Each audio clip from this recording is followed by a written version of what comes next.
Good morning, good afternoon, good evening, from wherever you might be watching us from. I'd like to welcome all of you to today's show. Today it's as regularly the Tower at UNN, and today we're going to be addressing poverty as a manufactured aspect within Uganda's existence and how it's extended, and how all these poverty alleviation programs are not programs to be taken seriously but further extend again poverty in itself. But before we actually get into the bits and depths of what we're going to cover today, as it is within tradition, we're first going to listen to our national anthem. And then, as always, I have my co host in the studio with me today, Mr. Chintu, and he will also come and give his greetings. But first, let's have the national anthem first.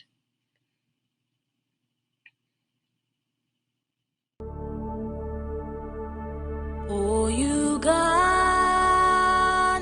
may God uphold thee.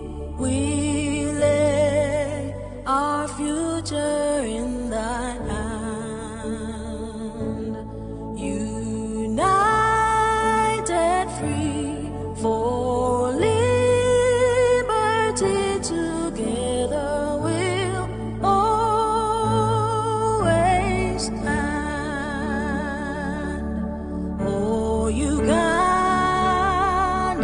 the land of freedom, our love and labor we give,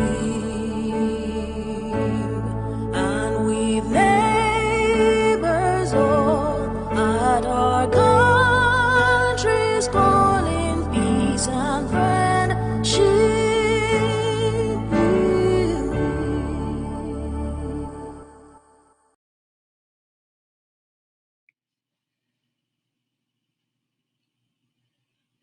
And at this moment in time, again, if I would like to welcome all of you to the Tower at UNN, but at this particular time, I would like to welcome Mr. Chintu to come and greet our audience before we go any further into our show today.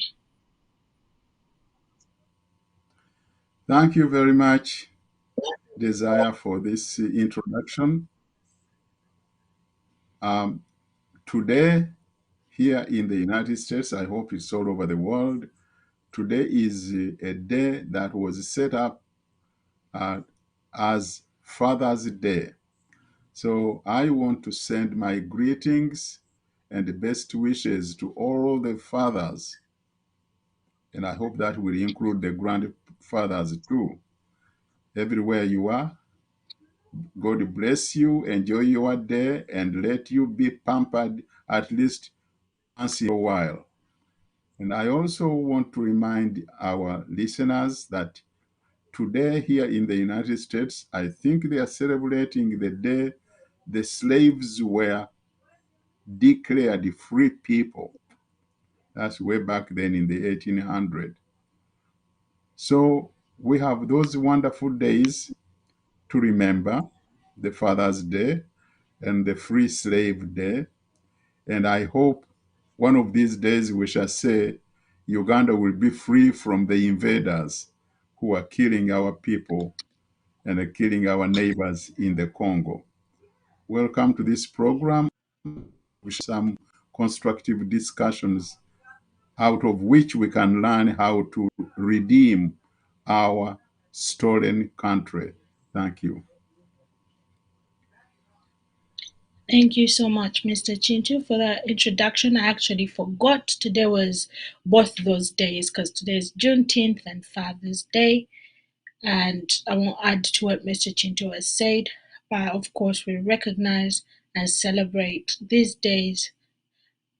But without further ado, again, as it is within tradition to play a state anthem, today we will be listening to the state anthem of Bukisu State. So I'll ask the producer to please play that anthem next.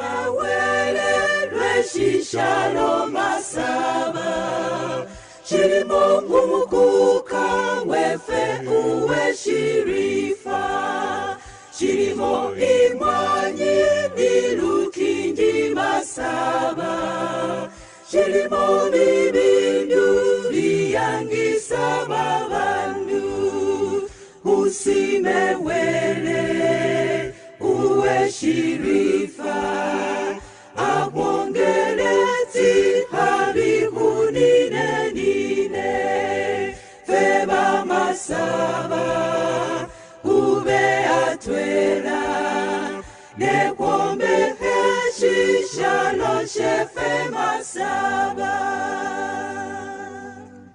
usime mwambu ubuyani wanale babarera bikukabye bamasaba bikukabya sala inzu ya masaba usimarweliswa ni bulamu bwefe usimewele uwe shirifa akwongeleti habihunina nine feba masaba ube atwela nekwombe heshishalo shefe masaba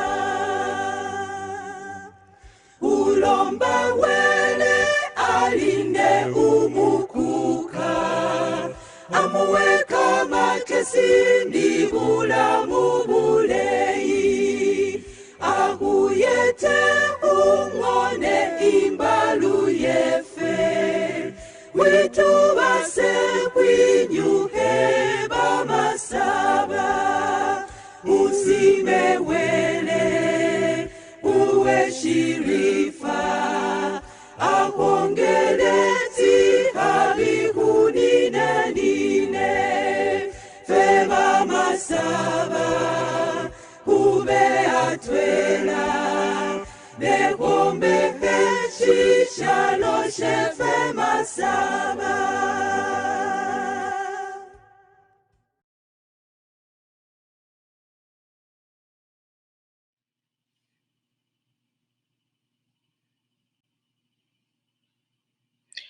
Welcome back from our Say Anthem. Before we get into our program today, as we promised a couple of programs back, that we will be keeping our ears on the ground to what was occurring in Congo.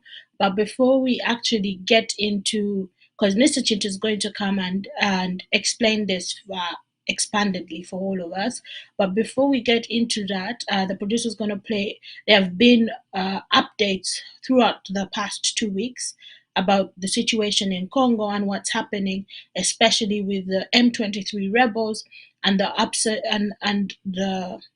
upsurgency that has risen against these rebels being in place there in Chivu. But without further ado, I'd like to ask the producer to please go ahead and play the news clip, and then Mr. Chintu will come back and give us a full update of what's been going on from where we last left off, where the ambassador of Rwanda was even kicked out of the country, to where the condition is today.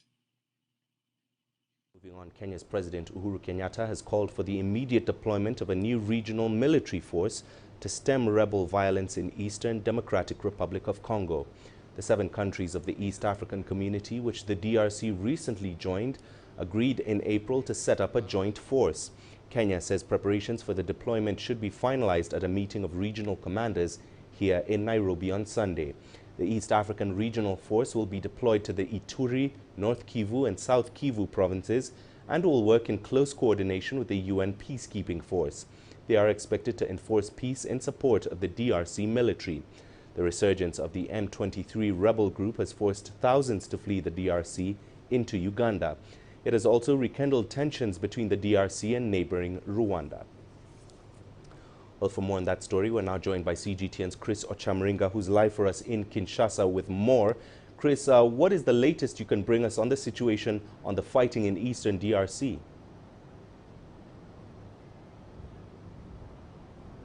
Well, the situation in Bunagana town in the east of the DRC is relatively calm.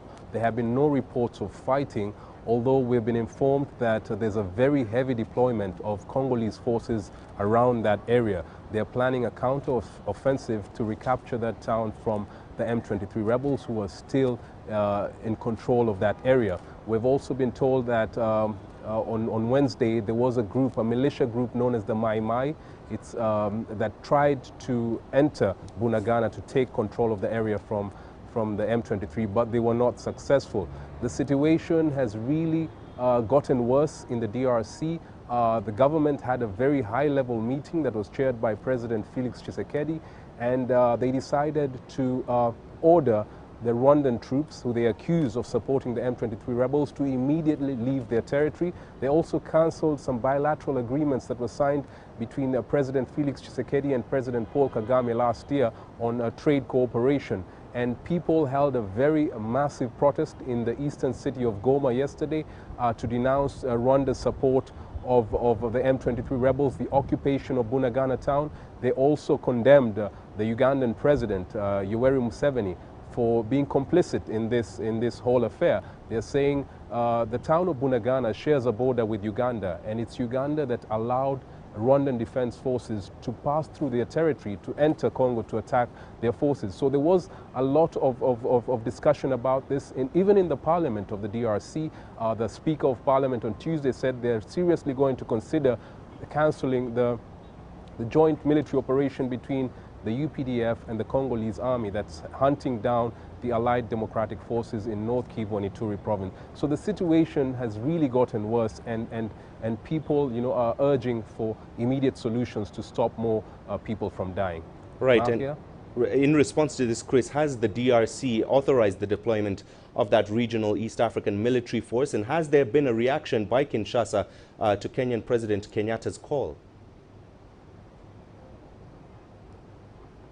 Well, there hasn't been a reaction to the call by President Kenyatta, which was just received today by the Congolese authorities.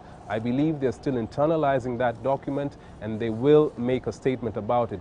But what is certain is that they will not allow, the DRC will not allow a regional force that has Rwandan troops in it. Because the DRC now believes they want to cut ties with Rwanda. Many people have been saying the neighboring country has been, meddling in their affairs for far too long.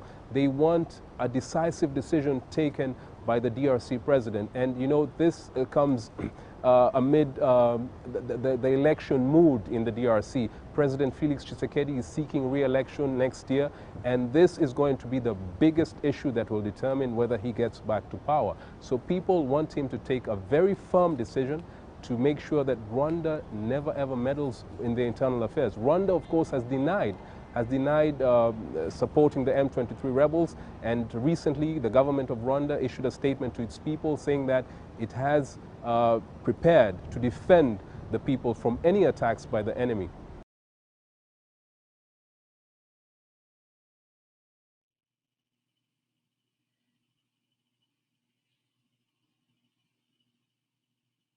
So this is where we stand.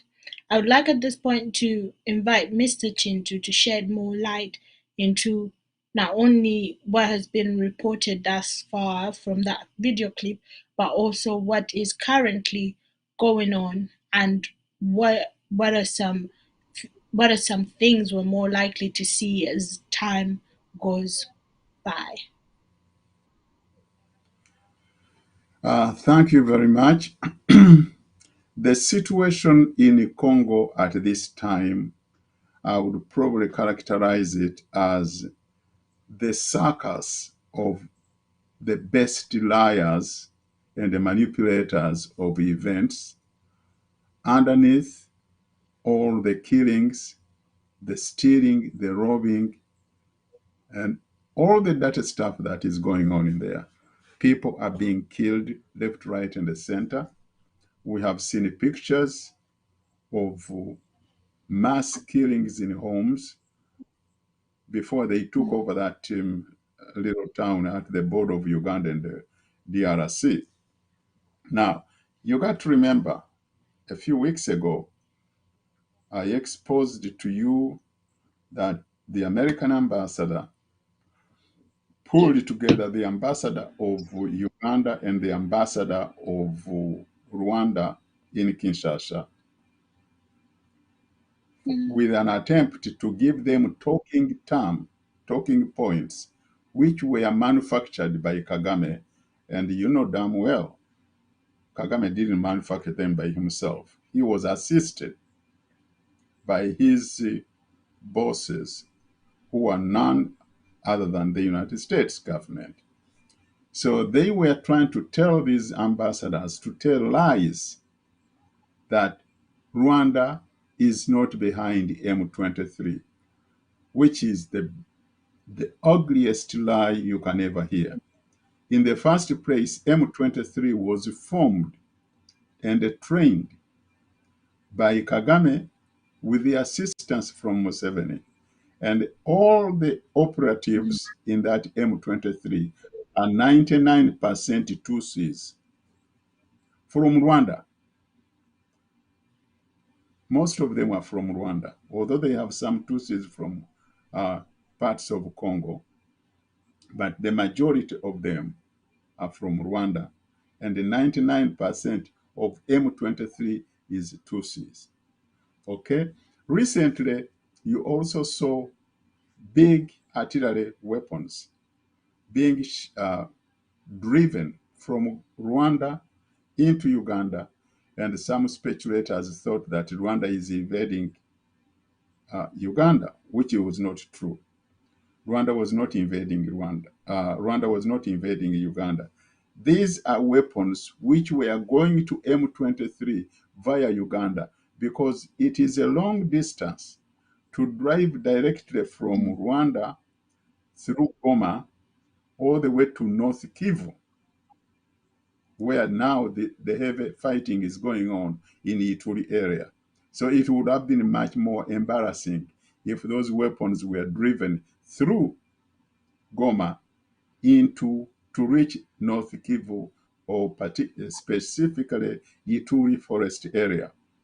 So they had to bring them through Uganda so that they can enter that region via Kasese into Congo. That's another game which they have done without any hesitation and with the support of their benefactors, mostly United States government. Now, the formation of this so-called regional security force, which has been declared by President Uhuru Kenyatta of Kenya, that is BS.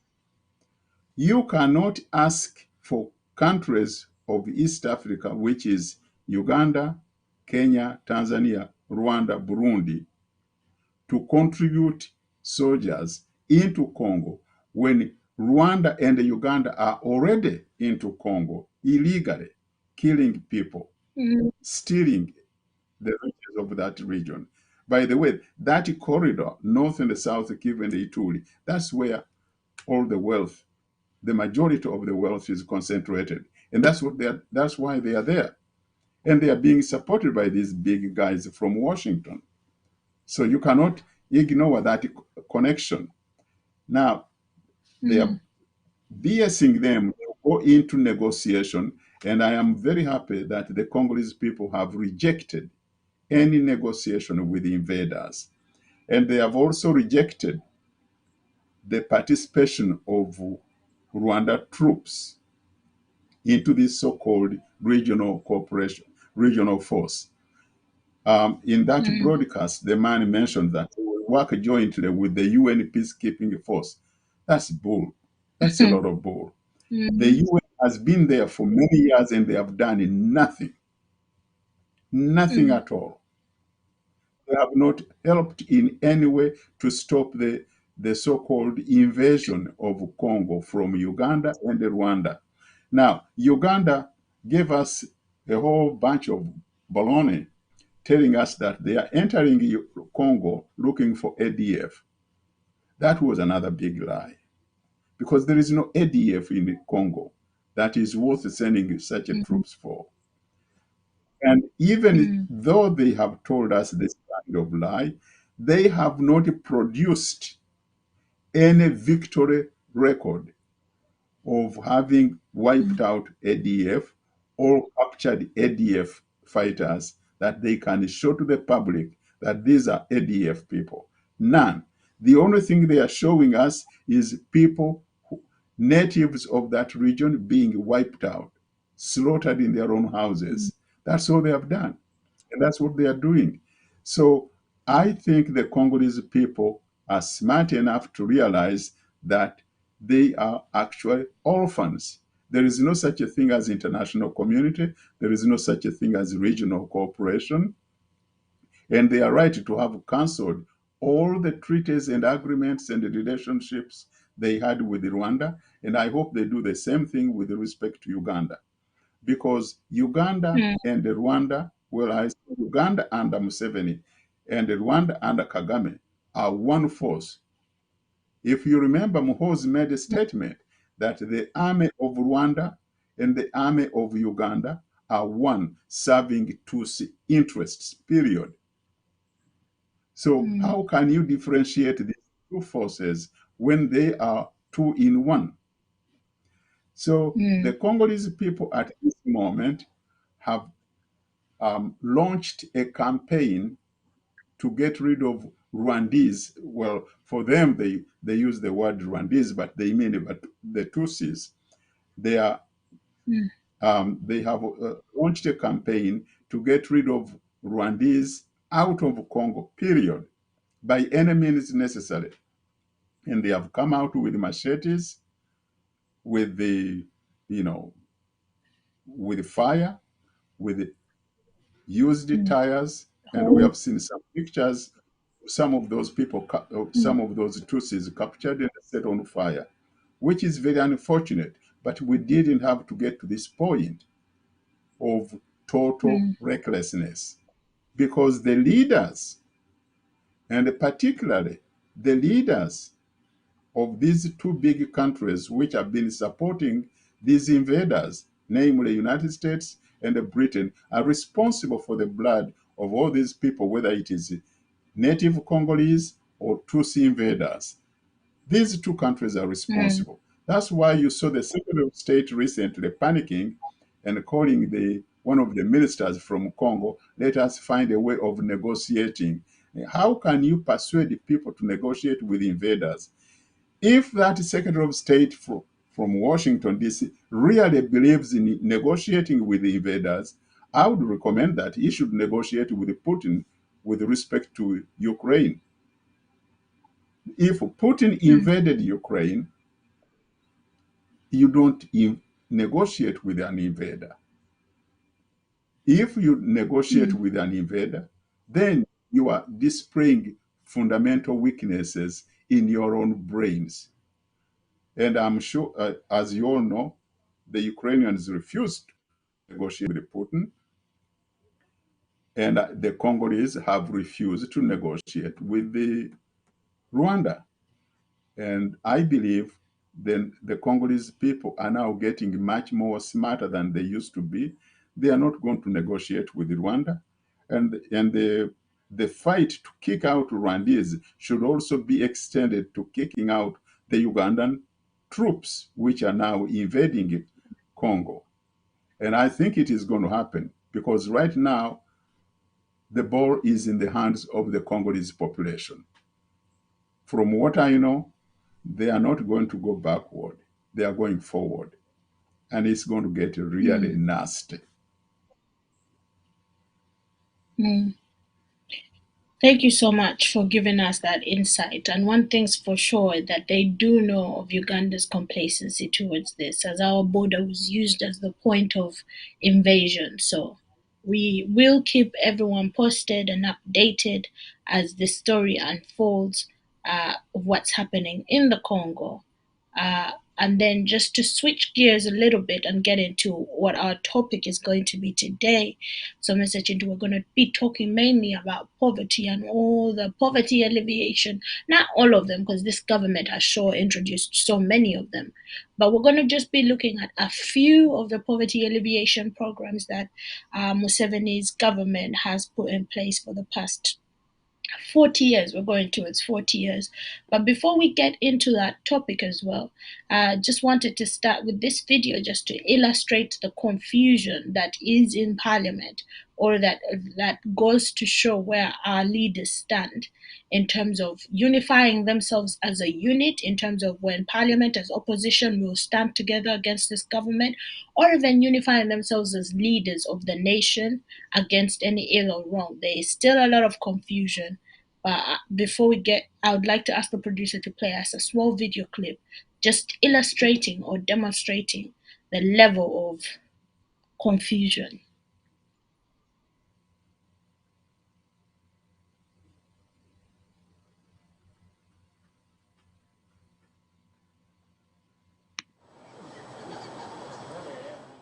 By last evening, it was public information that some MPs had received 40 million shillings from government as hard economic times continue to bite.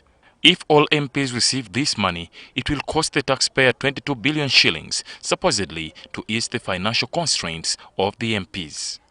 A section of the public have been sharing their views on the matter. They are the ones who lob for that money. They are very sharp. They just mind about themselves, nothing else. Let that money be used in their constituencies and be counted for that the money which I received on my account, the 40M, has done this and this.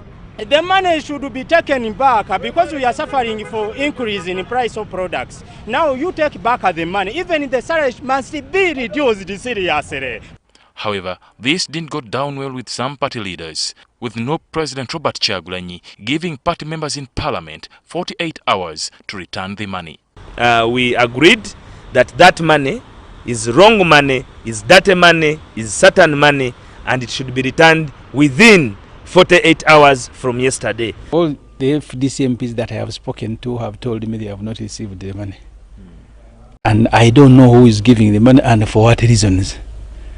So really we have not received the money, so the FDC cannot convene a meeting to discuss something they are not aware of. Issues of money, actually it has been all over the media.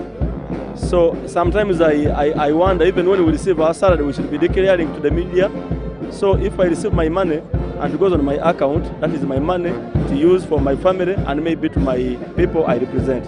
NOP spokesperson Joel Senyonyi confirms that some of their MPs have since returned the cash. We are glad that our members have begun to return, and we are supervising this process to make sure everyone that picked returns this money because it is wrong. Semuju and Senyonyi believe the cash bonanza was given selectively. In the past, that the money that's given to all the MPs is sent to our account, even when it is questionable. But money that they are giving MPs, if cash, I don't think they will give everybody if they are doing so. You know, incidentally, I'm not one of those who were called. They categorize some of us as wiseacres because they know once you call Joel Senyonyi and tell him there's some money to pick from somewhere, he will blast you and he will expose you. Apart from the hefty monthly pay and allowances, 193 billion shillings was set aside for the MPs in the 2020-2023 financial year to increase on their allowances. Ali Mivole, NTV.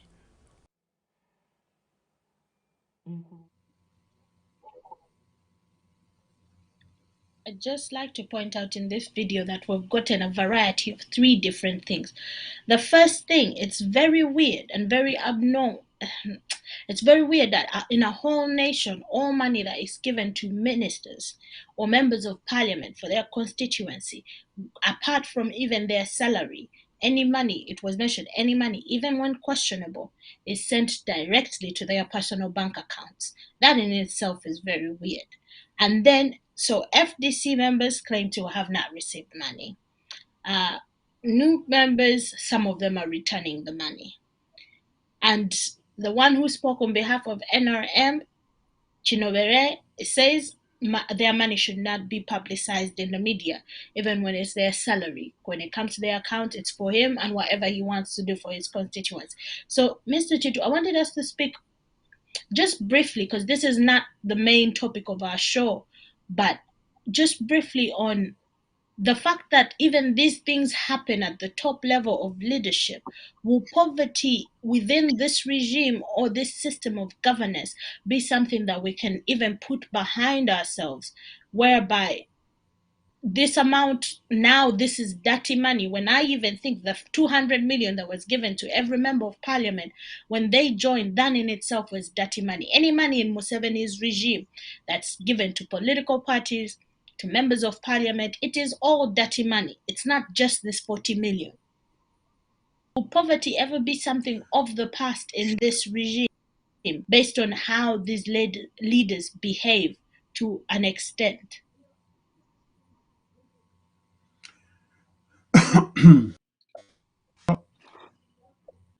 Those of you who remember reading that little novel called Animal Farm, you remember that there is a sentence in there which says, all comrades are equal, but some are more equal. Now, when you look at this going on in light of our topic, poverty alleviation, this is actually the real crust of the matter. Definitely, this is poverty alleviation. The question you should ask is, whose poverty? If you look at these characters who are sitting in that parliament, definitely they can tell you with all honesty that they have alleviated poverty in their own households or in their own pockets, because all the money of the state is going into their pockets. And don't be fooled. They will give it all kinds of titles that this is money to help your constituency. However, how many times have you seen pictures on social media of, I don't even, the word dilapidated schools or dilapidated health centers, dilapidated police stations, dilapidated whatever you want to call it? How many have you seen? Many of children attending school under a tree, under the shade of a tree. And a teacher, the last one I saw, a teacher doesn't even have chalk to write on the blackboard. So he goes to his kitchen and brings out what we call a visiriza, burnt out, cool cinders, I think that's what they call them in English, and uses those to write on the blackboard. Don't you think that those areas have an MP representing them in parliament? Now, if he had any ounce of brains in his skull, don't you think this money they say is to help his constituency could have gone in those kind of repairs for those dilapidated schools or health centers or police stations? In spite of the fact that we have ministries which are supposed to take charge of those institutions. For example, the Minister of Education is there. But anyway, it is presided over by a pumpkin. So what do you expect out of that pumpkin, so-called Minister of Education? Now, these people are actually alleviating their own poverty at the expense of the nation. There is no such a thing as a poverty alleviation. No, not for the country. But for these individuals, oh yes, I agree. They have successfully alleviated poverty. If you elected me today and made me member of parliament, by tomorrow evening, I am given a brand new car. I am given 200 million shillings. And then this time around, they have given them 40 million shillings in their pockets. What do you expect by the end of the 3-4 days? I am a multi-billionaire. Can you consider me to be among the poor people anymore? Hell no. So poverty alleviation is actually for those people whom Museveni has surrounded himself with. And by the way, you got to understand this. Once they have cornered you and you have accepted this money, then tomorrow Museveni takes out $300 million loan, which were borrowed from the World Bank, purportedly to do something or to eradicate malaria, and he eats that money. You cannot scream at him and say, hey, Muzei, you have eaten our public money, which was supposed to go here or there. He's going to turn to you and said, what are you talking about? Last week I gave you 40 million, you took it. Shut up, let me eat this too. Now you are all comrades in one camp of thieves. That's why I agree with one caller on one of our programs recently who said, let's get rid of this whole damn parliament because it's a den of thieves and crooks. I agree with that 100% because these are all crooks.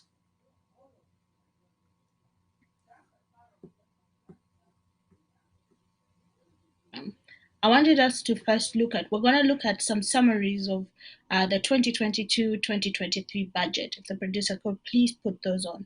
Because recently the president came out and said that the poverty that currently exists in Uganda, actually not the president, because Museveni is not the president of Uganda.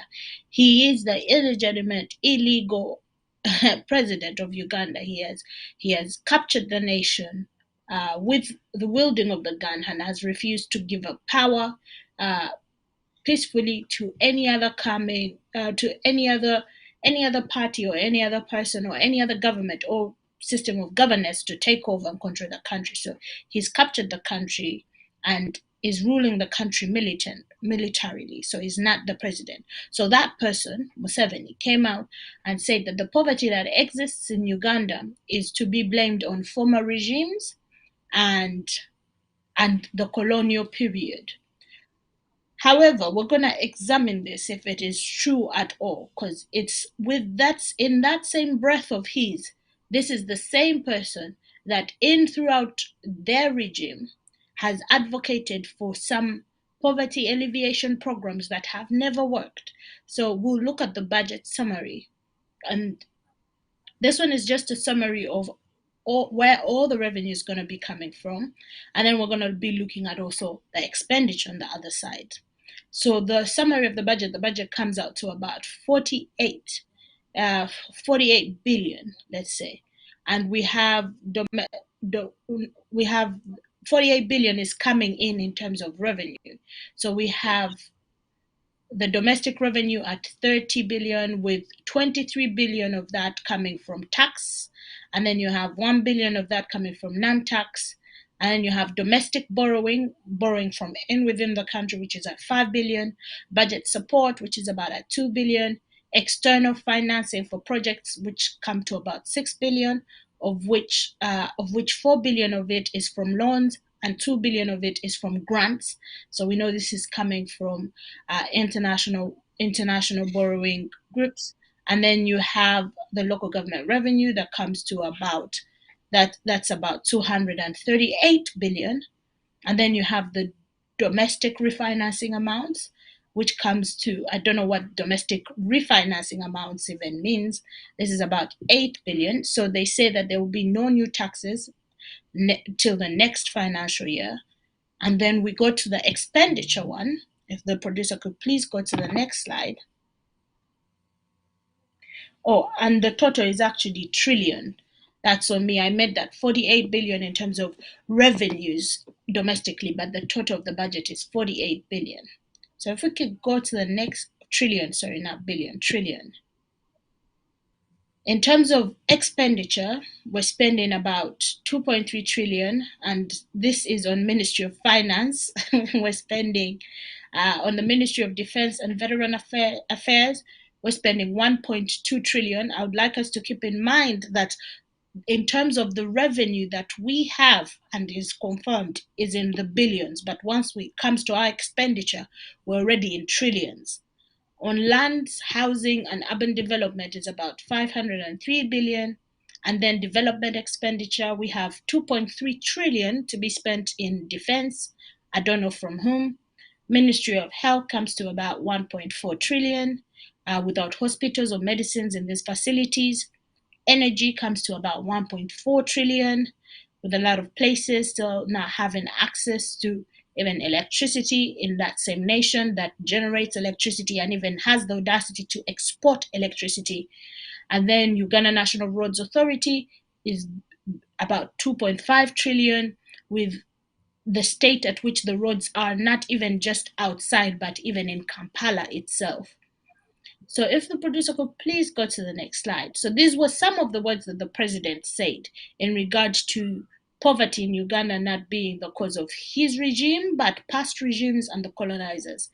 Museveni said, I should stop calling him president, but this man said, when the colonialists came here, they made our people grow the crops they wanted: cotton, tobacco, coffee, tea, and then our leaders just copied what the colonialists told them. So when I studied the issue, I could see danger. Number one was only working for the stomach. They, meaning the locals, must work for the stomach and the pocket. But secondly, even those who are working for the pocket do so without calculations. That is how you get West Nile growing tobacco. If you grow tobacco on 1 acre, you will never get out of poverty. So before we get into this aspect of Museveni talking about poverty and poverty not being the fault of his regime but a fault of past regimes and the former colonial powers, I'd like the producer to play us the video of Museveni addressing farmers about a program on poverty alleviation, and then we will get into this topic and we will look at other examples of where governments have even had less years to develop their countries, but Museveni has failed to do even that basic attribute to Uganda.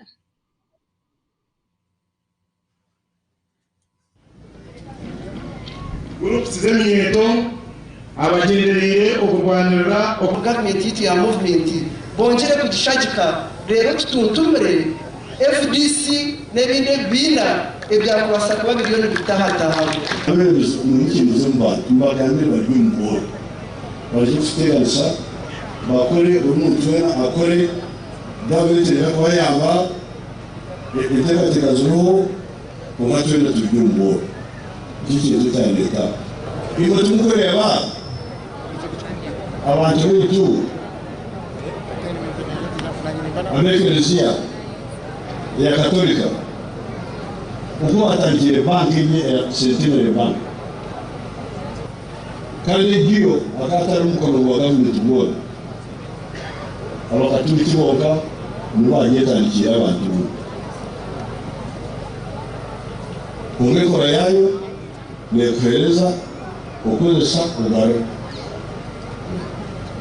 n'ingore hadi mwene ejo imwa weki mwagire tango ya usha we gavumenti kikwera kuya mumago umwana abaterwe tango mwabire nimwe mwetere mwakanya rero mwekinuri nizo mbanga zirese mwene kitwari basa mwene zakotera muri 2025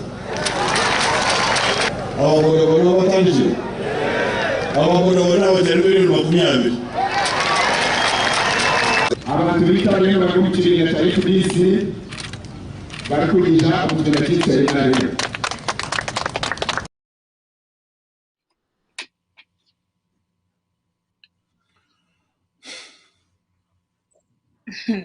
So, Mr. Chintu, what do we make out of all of this?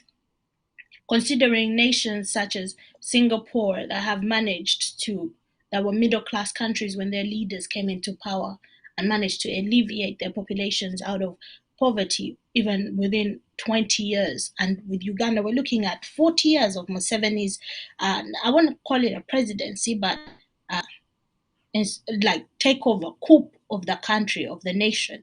And still, none of these programs that we're going to get into today have managed to have even an impact on the nation.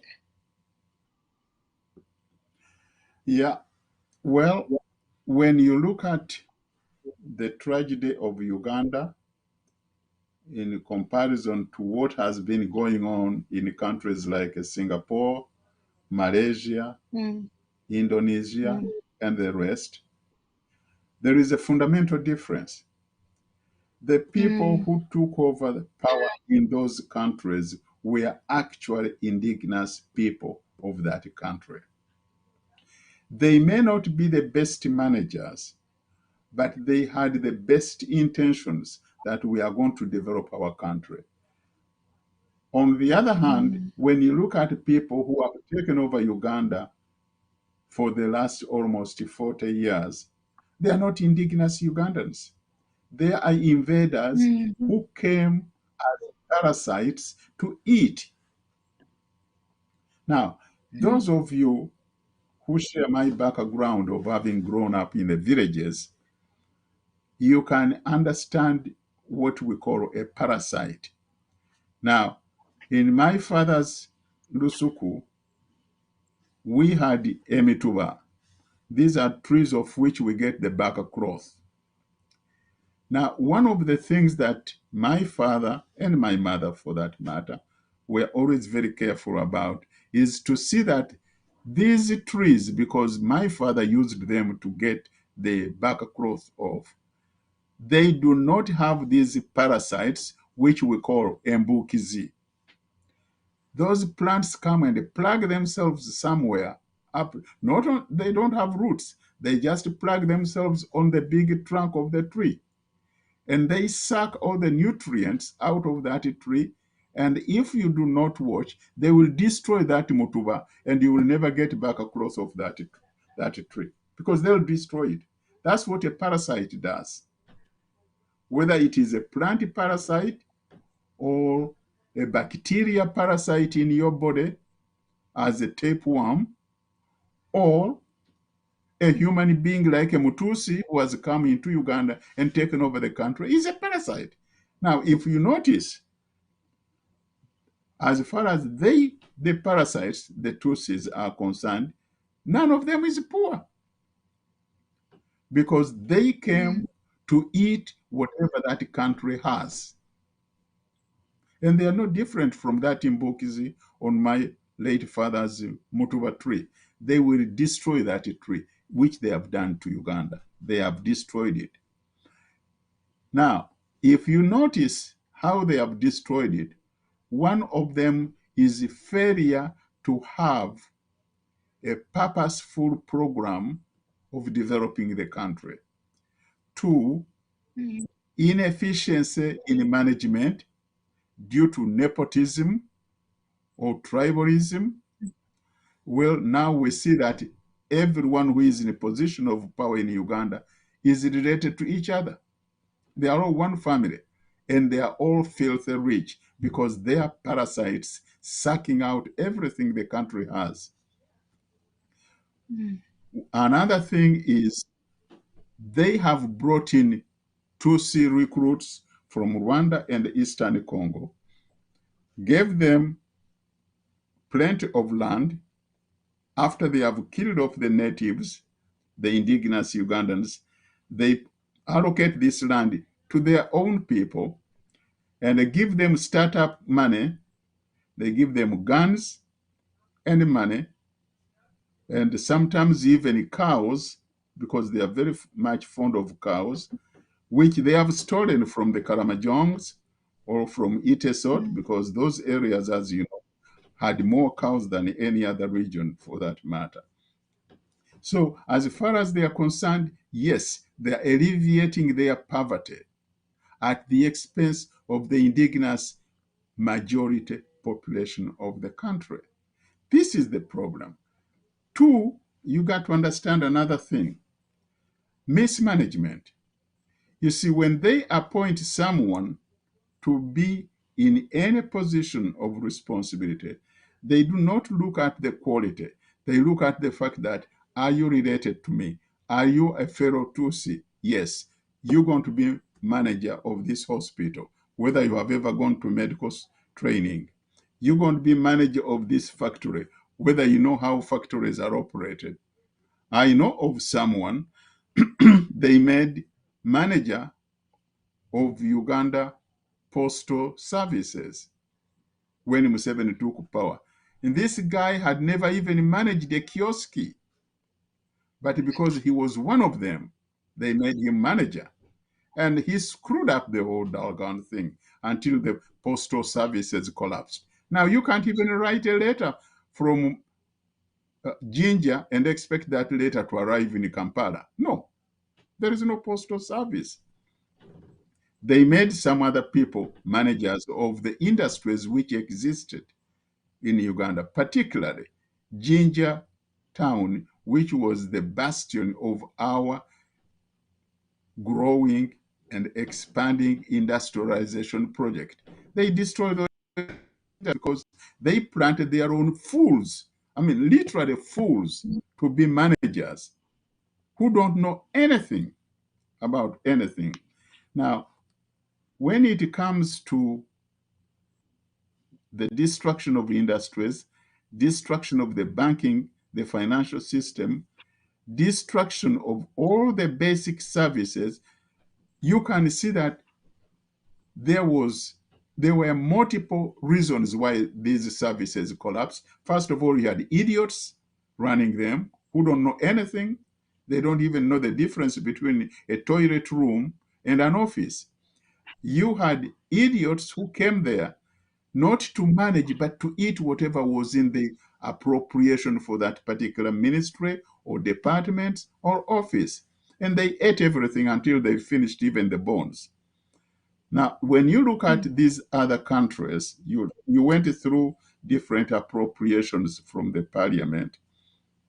When you look at sensible countries, the way they prepare the budget, first of all, they outline which services do we provide. For example, let's take education. How many schools do we have as primary schools or elementary schools? How many schools do we have as high schools? How many schools do we have as technical schools?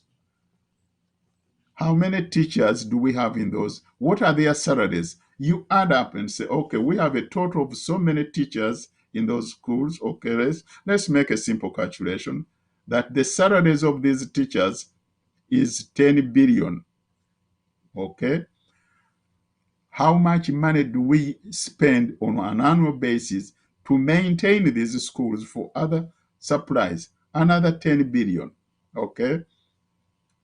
How about whatever that goes into running these schools? You add up and say, okay, we come up with 40 billion that is needed for education. Because of inflation and other factors, could we give them 3% increase due to inflation and whatever? And so, okay, 3% of this is going to be how much? Okay, plus 3%. You add up and it's all right. Now, the total money we're going to need for education is going to be 48 billion. Bas. Then we go to other services, health, roads, all the services that are essential. We add up.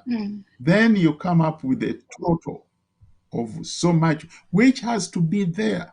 We have to find ways. Now, we add all these basic services, we add in, say, 3% inflation or unexpected overhauls. Okay, we come up with 100 billion, whatever. Now, you look at your revenue side. How much do we collect from income tax? We collect so much. How much do we collect from interest out of investments we have made? So much.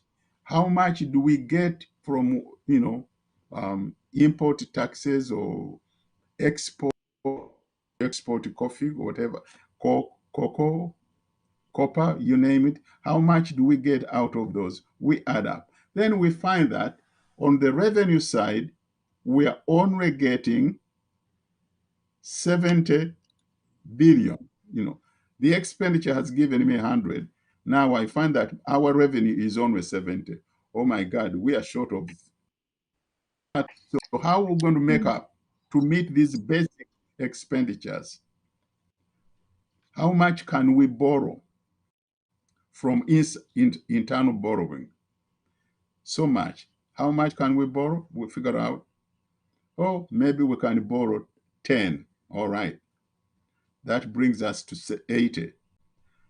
How much are we getting from foreign grants or budget support or whatever?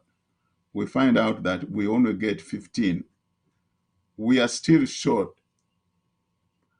5, we have now 9, 95. We are still short of 5. Can we increase our borrowing, or can we probably beg our friends outside to increase budget support so that we can get 100 here and on revenue and 100 on the expenditure? Now, many times in these countries, you're going to see that there are certain factors which you cannot avoid. We have to increase investment in expanding what you would call national economic development. We have to increase investment in productive services so that we can expand our income base. Where are we going to get this money from? This is where you come to international organizations like the World Bank or IMF. Borrow money which you think is going to be productive. Don't borrow money because your expenditure in buying cigarettes and whiskey and Mercedes Benzes for that little woman as a speaker is going to cost you too much. You do not borrow for those kind of conspicuous consumption expenditures. You should borrow when this money is going to be invested in something productive.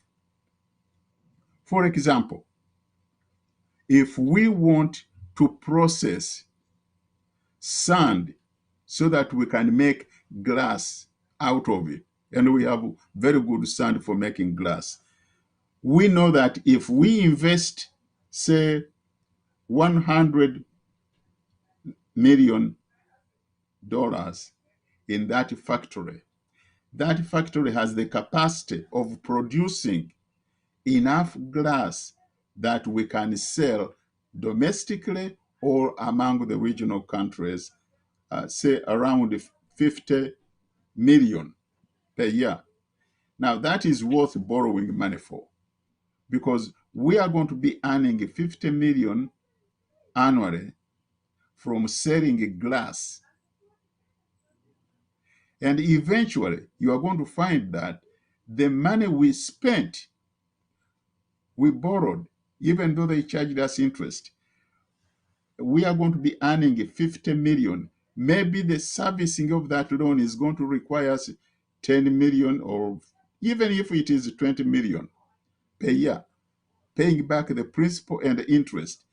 Out of the 50 we are going to be earning out of the sales, we can afford to pay the 20 million servicing this loan, and we are left with the 30 million to do other things with it.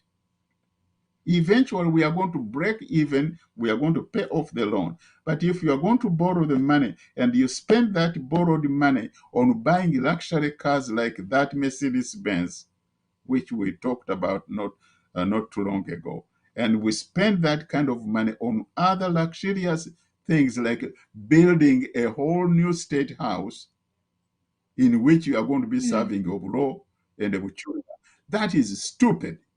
Honestly stupid, because there is no revenue going to come out of that building. There is no revenue coming out of that Mercedes Benz, and you are stuck with a bloody loan which you cannot afford to pay back, because the servicing of that loan is going to demand, say, 20 million per year, and you are not earning anything extra out of the money you borrowed. This is where the stupidity that is embedded in Museveni's regime magnifies itself to even a simple person. Now, my thinking is we have to get rid of this regime, have responsible people who can appoint responsible people in leadership or in managing specific projects. We had this wonderful engineer last Friday who was even denied opportunity to serve his country when he responded to an advertisement for a position in the Ministry of Works. And it took them 4 years to respond to him. And I believe they were waiting for one of their Tutsi boys to go and get a bachelor's degree in engineering, come back and compete with this highly qualified native Ugandan. And I bet you if he had gone there, they would have looked at him. Since his name is Nodi Hakizimana, they would have said, oh, thank you for the interview. Someone else took the job. That's what they do. And when they get good qualified Ugandans, since they may not be Tutsis, they divert them into the wrong areas until they destroy them. I know one Ugandan who was destroyed like that. And I can tell you, his name is Engineer Dr. Badiru Chigundu, a fantastic civil engineer, just as good as this man we had on this program last Friday. And what did they do to him when he went back to serve Uganda? They made him director or chairman or whatever he was, head of the so-called Electoral Commission. And he used all his engineering brains into how to steal votes from Museveni. And that's what he did. Badru Chigundu could have been building those roads of Uganda. He built the airport runways for the U.S. Air Force. And they gave him praises for being a very sharp and smart engineer. But when he went to Uganda, they couldn't use him for that. They used him for stealing votes. And he has stained his reputation among the natives of Uganda. That's not what we want in building a nation. We want the right people to be in the right place, contribute their best training into offering the services the country needs. But we don't need these foreigners to continue occupying our country. I think the people of Uganda should also adopt the Congolese phrase now going around in Congo, saying, let us get rid of the Tutsis from our land. We should do the same thing as the Congolese are doing today. Project, send away Tutsis from our country. That's what we should be doing. And I think all Ugandans should wake up right now and a copy from the Congolese people. Get rid of those pharaohs. Otherwise, the country, I don't know what it's going to look like 2 years from now, if we continue. Now, Museveni is blaming the former regimes for what I don't even know all this. This is the biggest bullshit. You've been in power for 30 years and you have done a bloody thing, and you are still blaming those who were there 40 years ago. How nonsensical. Does he think that we are all stupid? What the hell has he done in those 40 years? Nothing but destroyed the country. And he's still blaming the former leaders of Uganda? No. Even an elementary school kid can understand that this is a lot of bullshit. It is. Because he has had all these 40 years and they've done nothing. Because we're going to look closely at some of the projects that they've had. I want to start first with, I think, a character or a persona that usually is not looked at very, very attentively, is currently the Minister of, I think is the Minister of Finance, Mr. Kasaija, Matia Kasaija. So we're going to go a little bit back in time, and I'll ask the producer to please play a video. And this is a budget reading all the way from 2017. And this is when ideas of programs to alleviate poverty, they had existed before this, but we're going to hear, because I think that Matia Kasaija, at least in this era, has been the one making the bold statements talking about all Ugandan houses will be getting 2 million every household in terms of income. So if we can look at a video of one of his budget readings that will outline some of the projects that the government had said would take on in terms of poverty alleviation, because I think these are some of the natives who participate, enable, and push this propaganda far, knowing that it's not going any far. And we need to be keen of and remember their actions and not forget. Because as he said that our economy is going to be sweet. A while back, he's made so many bold promises to alleviating poverty in Uganda, but nothing has changed. So I have a keen interest in Matia Kasaija and how much his wealth now amounts to. So if we can see a video of him reading the budget in 2017. And we're going to talk about the Bonaba Gagawale, which was the wealth creation program. Finance Minister Matia Kasaija has presented to the nation the 2017-2018 national budget with a local revenue mobilization target at 14.6 trillion shillings. He admitted, though, that the current tough economic times has left major sectors of the economy weak. Growth in agriculture output slowed to 1.3% this year compared to 2.8% in the previous year. The main reason being the unusually prolonged droughts.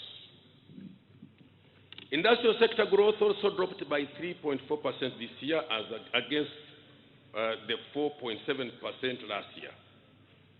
This is because of contraction in mining and quarrying activities. The construction subsector also slowed down. Growth in services also slowed down to 5.1% compared to 5.9% last year, as a result of marginal growth in trade and transportation, and contraction in financial services. On the economic outlook and growth strategy, Kasaija disclosed 7 action fronts that he hopes would stimulate activity and revenue collection from taxpayers. Economic growth strategy, therefore, is on 4 pillars, and these are: 1, increasing production and productivity in the key primary growth sectors, which are agriculture, tourism, and minerals, oil and gas. 2, industrialization through value addition. 3, enhanced private sector development. And then 4, increased public sector efficiency. The government has allocated 19.6 billion shillings for salary enhancement of teaching and non-teaching staff at public universities. 39.6 billion shillings to increase effectiveness of agricultural extension services. 46 billion shillings to establish an innovation fund. 50 billion shillings has been allocated for recapitalizing the Uganda Development Bank Limited. 67 billion shillings to finance 5,700 youth projects under the Youth Livelihood Program.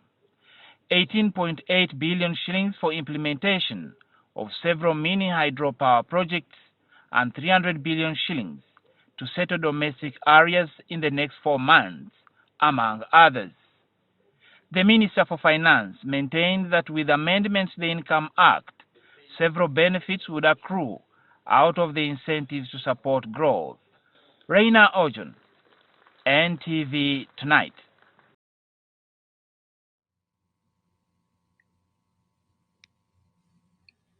So this was back in 2017, but in regards to the wealth creation or the Bonaba Gagawale, this was taken from an article where with the Bonaba Gagawale, which of course General Salim Saleh was put in charge of that. At that point in time, the state minister for microfinance problems, he said while launching the Bonaba Gagawale that the problem, and these are the couple of words that are to the side, that in case you can't read them, I'll read them out. So he said that Bonaba Gagawale meant Bonaba Kole, all should work to become rich. But most people thought that it meant free money. Salim Saleh continues to say that the microfinance had become a problem because everyone was expecting free money, yet the ministry has to follow many steps to get better results. Salim Saleh said that microfinance would help those who already have a foundation, but not redundant people who forge companies to defraud the country. I find this very tongue-in-cheek for Salim Saleh to say, but Salim Saleh thought that he had the chest enough to carry these words and say these words publicly, and they were recorded and reported back to us Ugandans as coming from Salim Saleh. Because when it even comes to, it's what Mr. Chintu you've already stated, when it even comes to these programs, the mismanagement that goes on with these programs because of the nepotism, where it's handed over to now the brother of the president, Salim Saleh, to handle the wealth creation program, then we see this program crashing down. Well, yes. Let's start with Salim Saleh. When they start this program of poverty alleviation and they handed it to Salim Saleh, there are several reasons why. In the first place is the brother of Museveni. In the second place, their definition of Bonaba Gagawale is totally different from yours and mine. Very different. True. What is their definition of Bona? Who is Bona? All of them. Well, Bona, or all of the people whom they wish to be rich, does not include you, my aunt, your cousin, your nephew, your tribesman, or your neighbor in the village. No, those are not included. Their definition of Bona, all of them, is them. And as I said, have you found a poor Tutsi in Uganda? If that man comes with his walking stick from Eastern Congo or from Rwanda, and before you know it, he has a nice house with roof tiles or iron sheets, a water tank, and 30 or 40 acres of land for which he didn't even pay a penny. He has a free gun, and he has 10 or 20 million shillings as a startup fund. Don't you think that person is going to be rich overnight? That's what they mean. But they are not referring to your cousin or your uncle or your neighbor back in the village in Muduma or Chamaganda or Yiganga. That's not the person they are referring to. And as far as they are concerned, such a people like those people in Kumi or Yiganga or Muduma or Wobulenzi, those don't matter and they don't exist. And they are not even considered to be part of the Ugandan community. Yet these are the native Ugandans.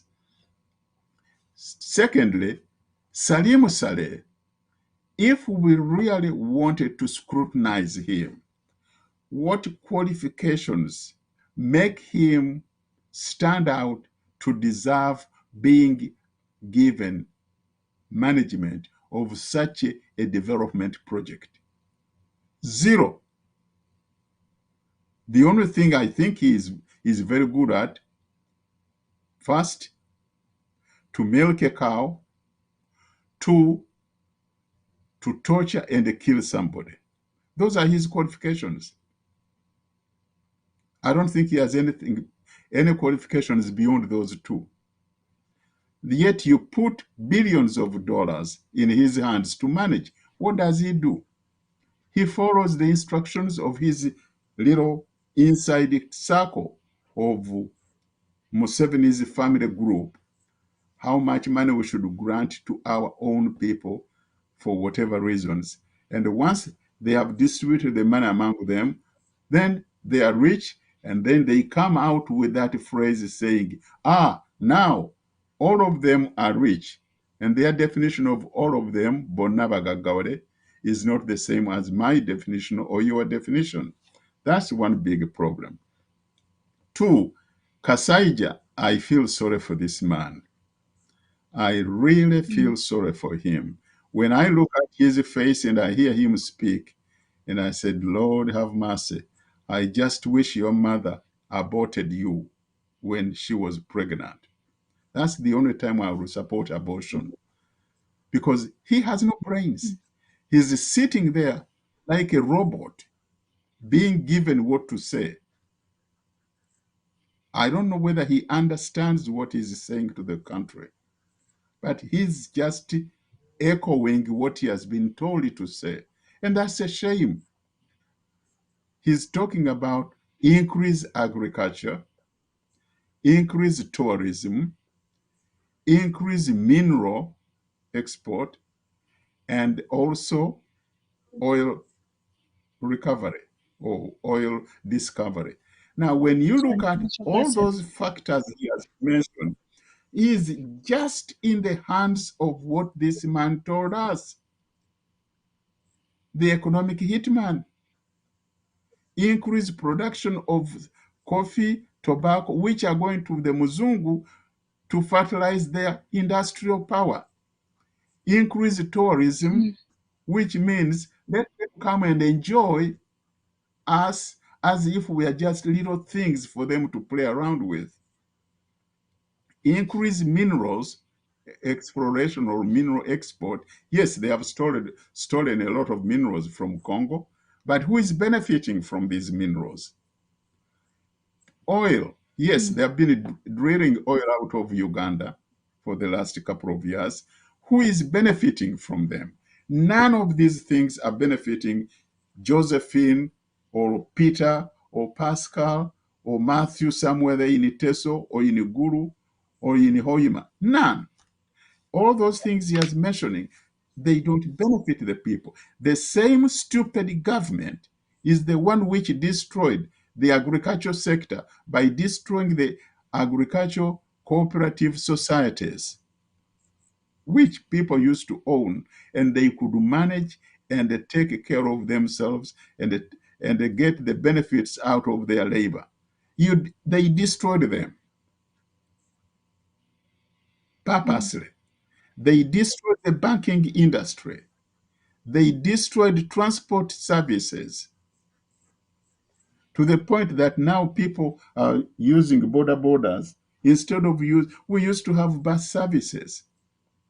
They have destroyed everything that went into the infrastructure that really manned the economy. And then he turns around and opens his bloody mouth telling us, oh, we got to get out of poverty by increasing this, increasing that. Baloney. This is stupid. This is very, very stupid. So we have to look at our country in a different way.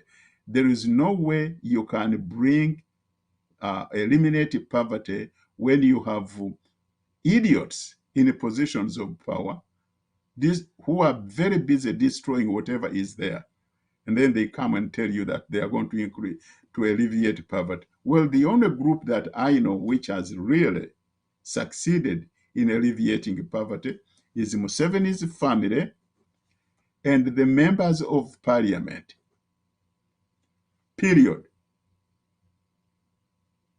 And when I say Museveni's family, I also want to make it extended, including all the Tutsis they have brought in from Rwanda and the Congo, and they scattered them around the country at government expenditure.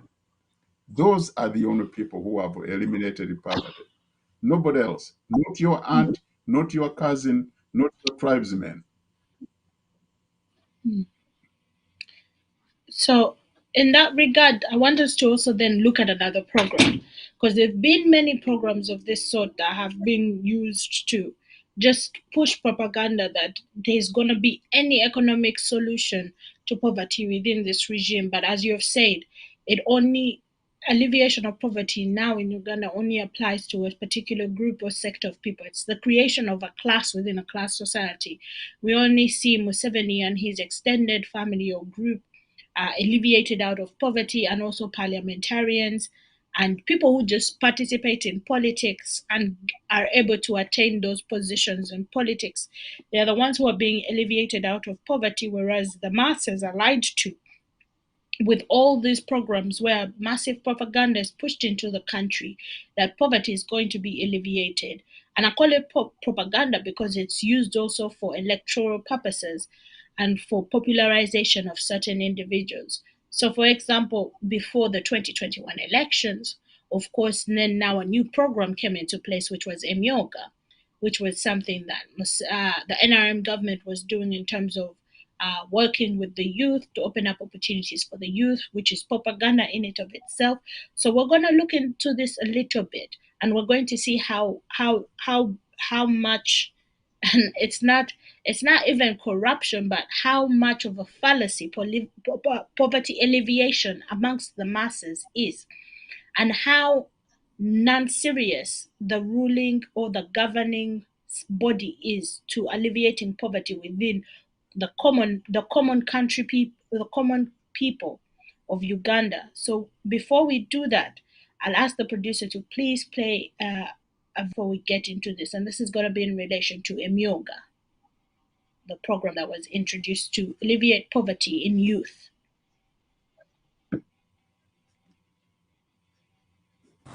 Abantu abasinga oluwe bw'ensimbi z'emyoga tebadda mu kulabikako olwo ne bafiiriza abalala abandizeewoze okwekulaakulanya. Abeerubiriizi olusisinkanye minisita wa microfinance Haruna Kyewine Kasolo kye bamutuukizizzaako. Bekwasa kugira ngu esente zikaba za gavumenti Museveni azibahiire ab'okubeebaza kukora gye omu karuuru. Gamba nti kano kasima ka pulezidenti kubanga ziri ze baatwala tebaziza tewabaawo omuntu azirondoora. Era bagamba nti abamu ku baatwala ssente zino baafa. Association zimwe twafiirwamu bamemba nangu mu bamemba abo bakaba bali abakulu kabafiire kugenda kubanza ba members ba association ezo. Kati abakulembeze ku district eno basabye wateekebwewo amateeka amakakali kubalemereddwa okuzza ensimbi zino. Abamu ku bannaffe abaatwala ssente ezo tugezezaako okubanoonya ne twekubira enduulu mu ofiisi ewa RDC ewa chairman wa C5 komite ezo naye kikyagaanye. Yazitwala ogenda kuzizza ne bw'oba obadde owagire naali mpaka okubaliyajja ne bw'obujja okukuuma akalulu si byakulonda byakulaakulana. Abo bonna bonna abagenda okwenyigira mu nkola eno ey'obutakomyawo ssente naye bateekeddwa zikomyawo tugenda kubakwatako ng'amateeka bwegalagira. Omubaka wa Bunyaruguru County John Ntamuhirwa Twesigye wano wasabidde gavumenti okussa ssente z'emyoga mu nsuwa okwewala ebizibu nga bino. Kati omuntu bw'afa esente ezo tuzifuna tutya? Esente zibawa ziri nsuwalensi zikulaba abantu tebafiirwa ssente zaabwe. Okusinziira ku minisita Kasolo, disitulikiti y'e Rubiriizi y'emu ku zikyasinze okukola obubi mu nteekateeka y'emyoga. Lwaki abalala bakoze bulungi mwabeebunyaruguru temukola bubi? Ono abakubiriza okwettanira enkola y'okutereka gy'agambye nti yeesobola okubayambako okwekulaakulanya. Tewaliwo sayansi, tewaliwo bulogo, tewaliwo ki, naye appetite yammwe yesusi. Abamu ku baganyuddwa mu nteekateeka eno basiimye gavumenti olw'okubajjukira. Omukazi tuyambire abakyala bamwe bakaba batina kyakukora.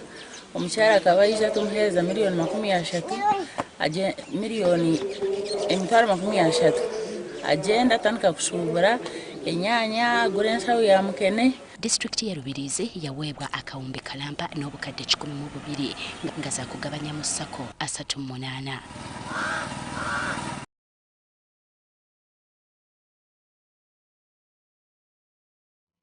Now, when we look at cases such as this, institute where it reaches even a certain extent where it's alleged that people who were given money, some are reported to have died.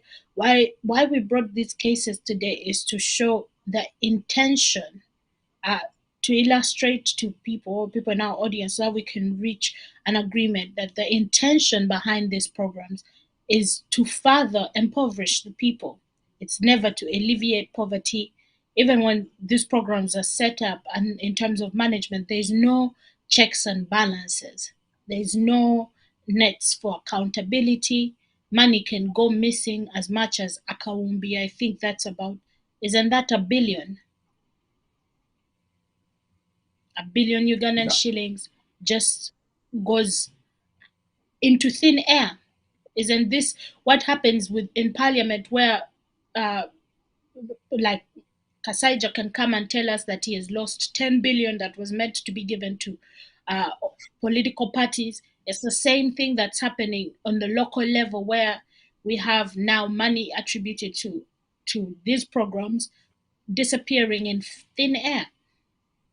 So can we talk a little bit? Could you please provide some insight so that our audience understands when money disappears in thin air with no accountability, it highlights the intention behind even just these programs itself.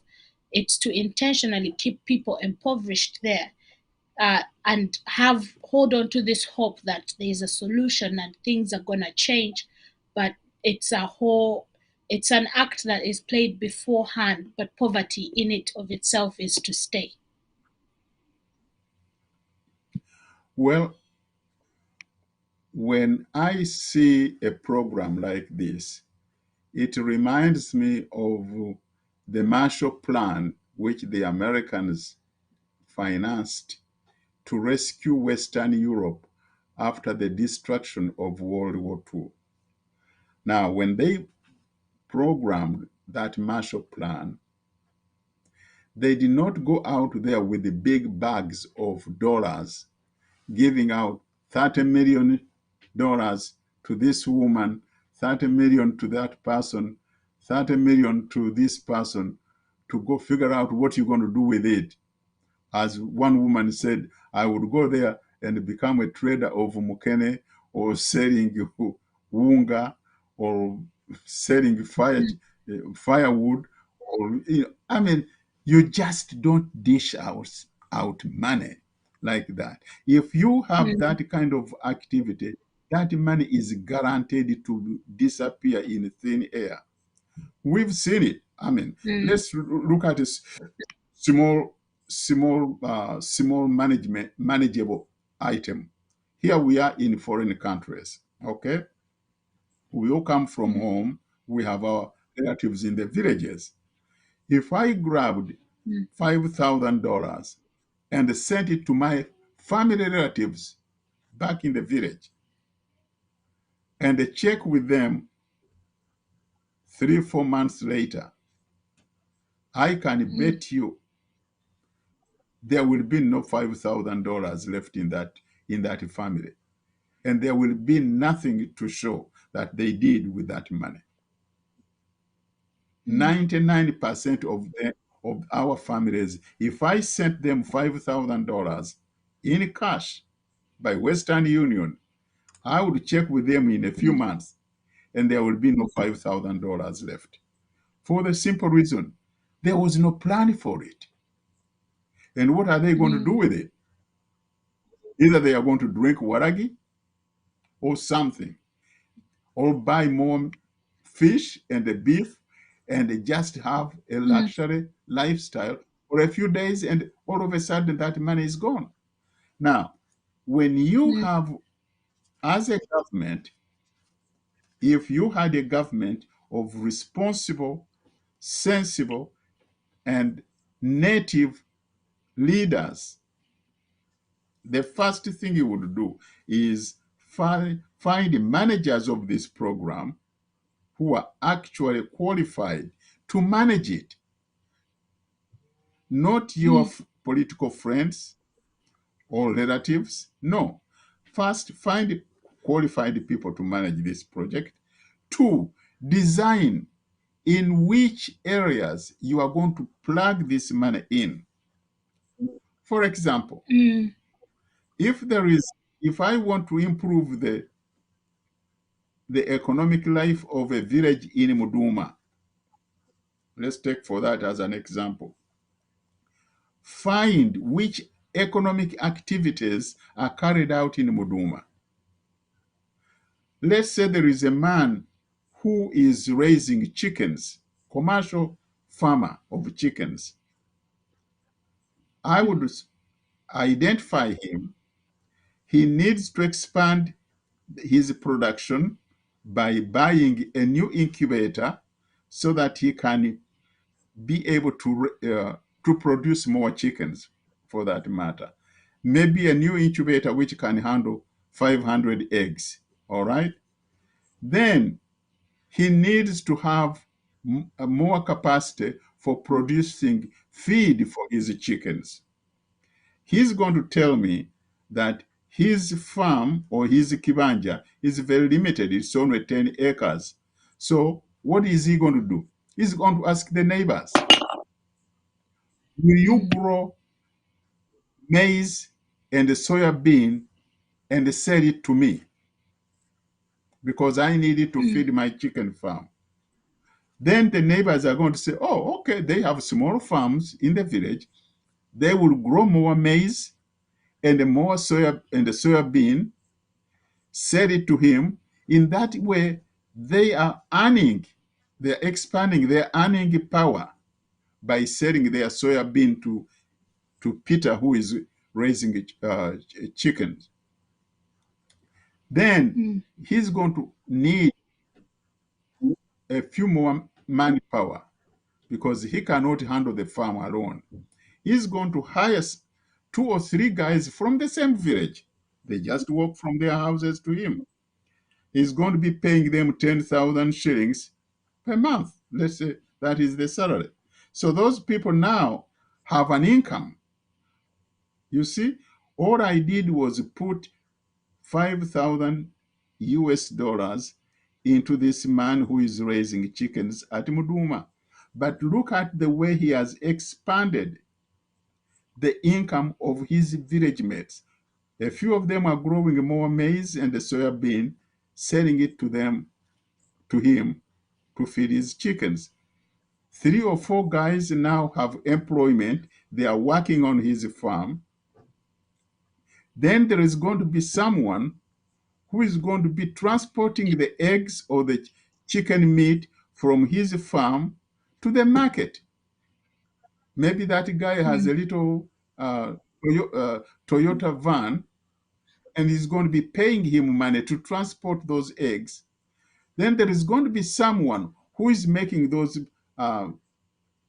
soft containers in which he can store the eggs so that they don't break when they are being, you've seen those in these developed countries. Someone is going to be making those containers. And that person now is also getting income by supplying those boxes to Peter, who is a commercial chicken farmer.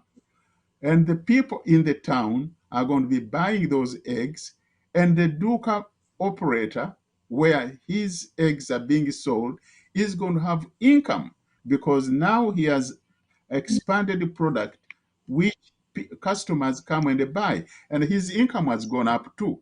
Now you see the way, that's what we call horizontal permeation of development effect. In other words, we also, in economics, we call it the multiplier effect of investment. That $5,000 we loaned to Peter, the commercial farmer, is affecting a whole lot of people. And the effect is going to be at least minimum 3 times, if not more, of the original investment of $5,000 in Peter's little chicken farm. So we do that to different locations. But you just don't dish out, even if it is $100 or even $1 million, you just don't dish it out to people. You just plug it where it can be more productive and activate horizontal income generating activities within the community. And that's the way to develop a country. If I was the Minister of Finance, that's what I would do. I would make sure this project is really permeating in society by expanding the growth economic activities on the ground level. Horizontal growth, not vertical. No. The vertical, what this stupid minister and I'm sorry to say, I'm being polite to call him stupid, expanding the vertical growth. But by vertical, he says increase production of agriculture so that it can feed the Muzungu countries, so that we become exporters of raw materials, so that we can expand the growth of horizontal, vertical income, so that the Muzungu can benefit from our minerals. But what is there to benefit the local people on the horizontal level? Nothing. We are going to be left with the dilapidated landscape whereby they have been digging minerals. And I think I showed you one time pictures of what they have done in Congo. Just dilapidated area where they have dug everything, and you can't even raise maize on there. You can't even graze your cows in there because the whole land is now useless. And then nobody has benefited. A friend of mine was in Mbujimai, which I would say the capital of diamond mining in Congo. And the people there, you go even in their houses, they don't even have a nice plate on which to give you food. Yet they are producing that land of Mbujimai, or that town, is producing the diamonds which are making Tel Aviv, Antwerp, New York, San Francisco, Los Angeles, London, Antwerp, I said Antwerp, which is in Belgium, and Amsterdam, so filthy rich because of the diamonds. But what are the people of Mbujimai benefiting? Zero. Well, maybe the only thing they can benefit is they can be prostitutes to Mzungus who come there to look for diamonds. That's the only thing you're going to get out of it. But nothing more, nothing less.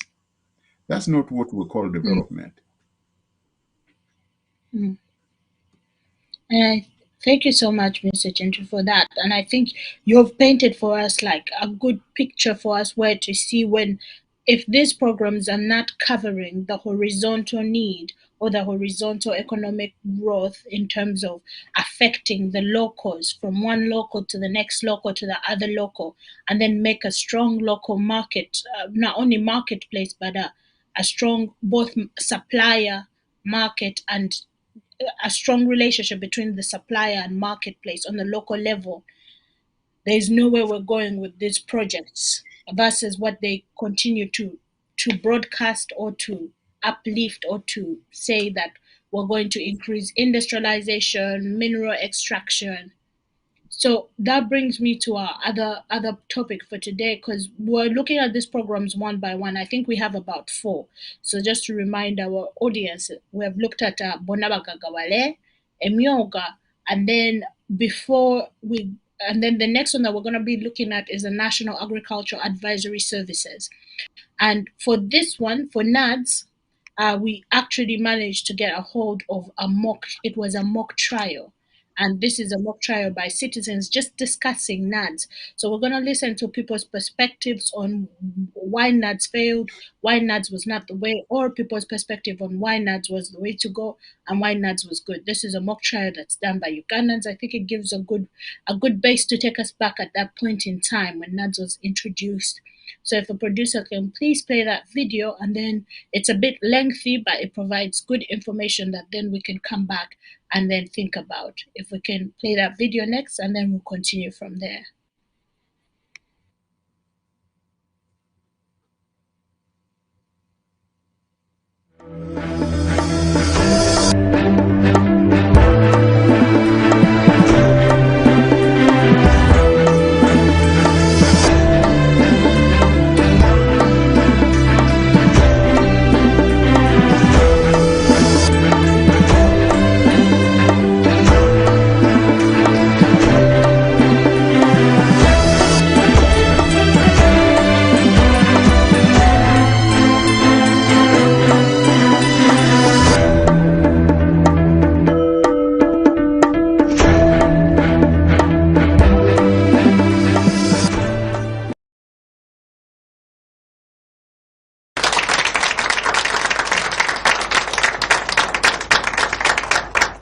Welcome back from the break. You're still watching Our Parliament, and I'm your host, Iguma Gabriel. You can follow us on Facebook. Our page is Our Parliament. Or on Twitter, our handle is Our Parliament TV. You can also send an SMS to the phone number that you see at the bottom of your screen. Now, my audience that's present in the auditorium today, what questions do you have for the panelists? My name is Musimenta Julius. I work with an NGO, but I'm also involved in advocacy. Well, I'm trying to look at something small, the demand-driven approach. Well, to what extent has it served the farmer? Because I think there is a problem in asking the question, what is the problem with our farming systems? Because as you see, when everybody talked, I asked myself, were the strategies right? Okay, let's go straight to Patience. Were the strategies right? Well, the strategies were right, but the approach was wrong. What part of the approach was wrong? You know, the principle of NADS, surely, that is where we should be driving. What NADS is doing is where we should be driving to.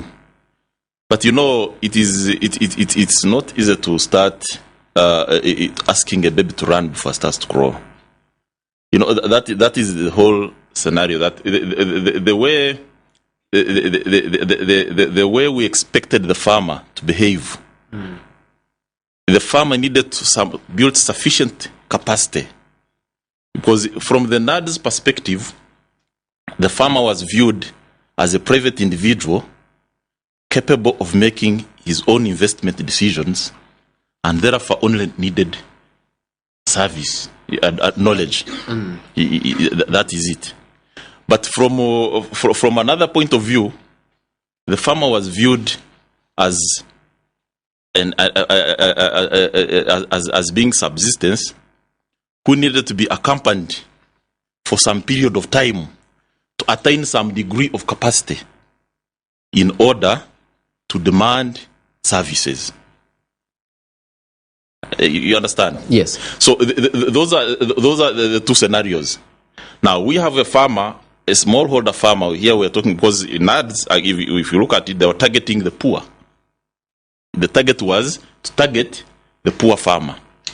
Some of the opposition that has come, especially from Parliament, I spoke to the Shadow Minister of Agriculture, Dr. Epetite. He said that whereas you were targeting the poor farmers, when they did research to find out which farmers actually got money from NADS, got inputs from NADS, advisory services, they were the well-to-do farmers.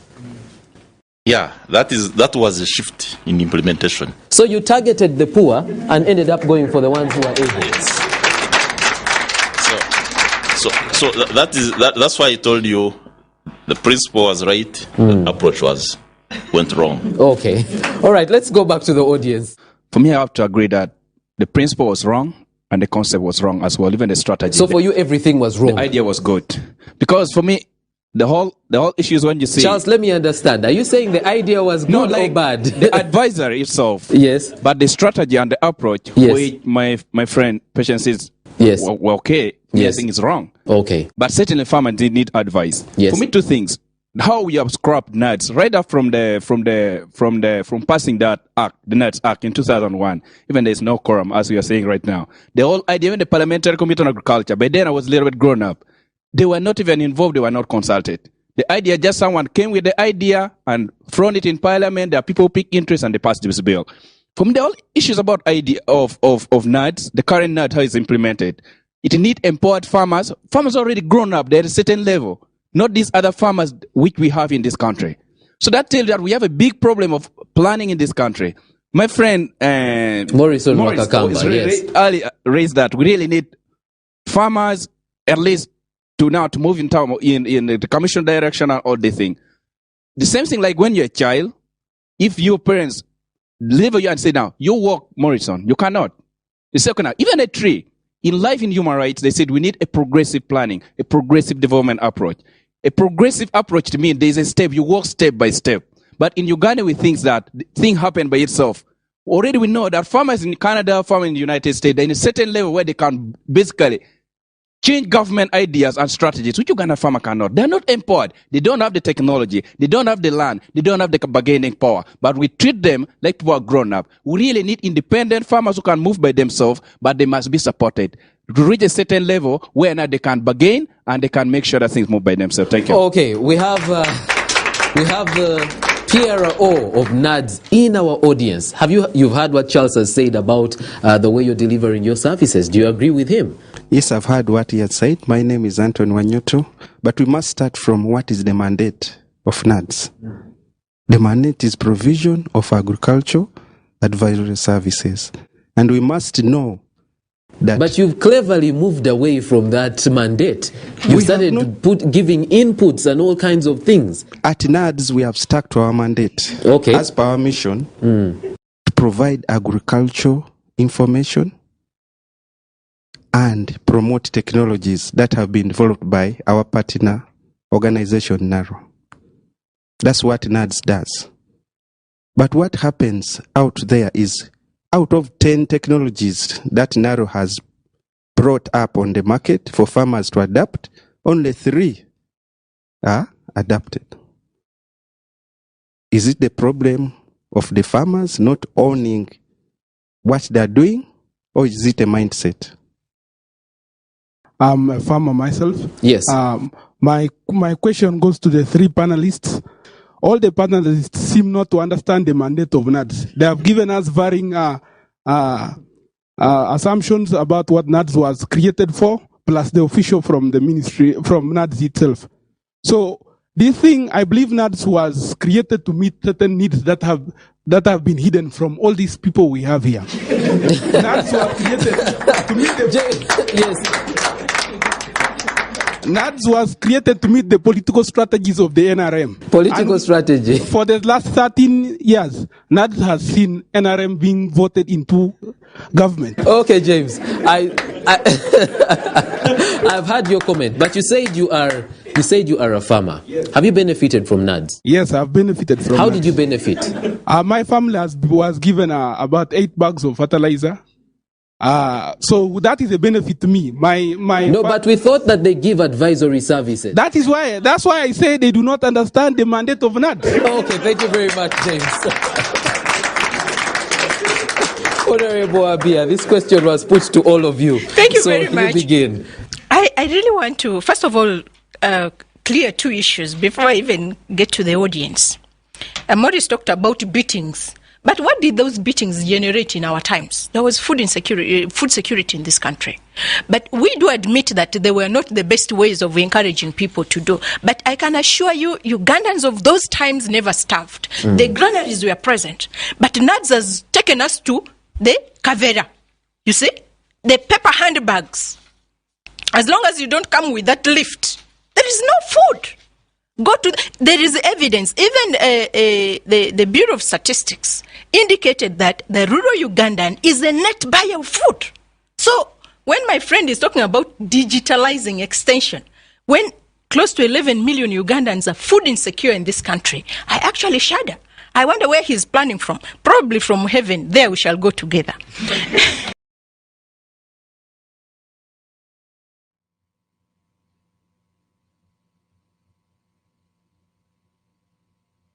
So when we first saw this, first of all, the first question I asked myself is, where did programs such as this even go, as they no longer are even a part of like TV channels and a part of, just the national media discourse, like programs of this richness where people would come with different perspectives on things, or things in parliament, set their opinions, have a debate about it, like mind-shaping programs. Programs like this do not exist anymore in Uganda national TV. But what I found very interesting is, up to this day, we cannot point to the mandate of NADS, how NADS helped farmers in Uganda.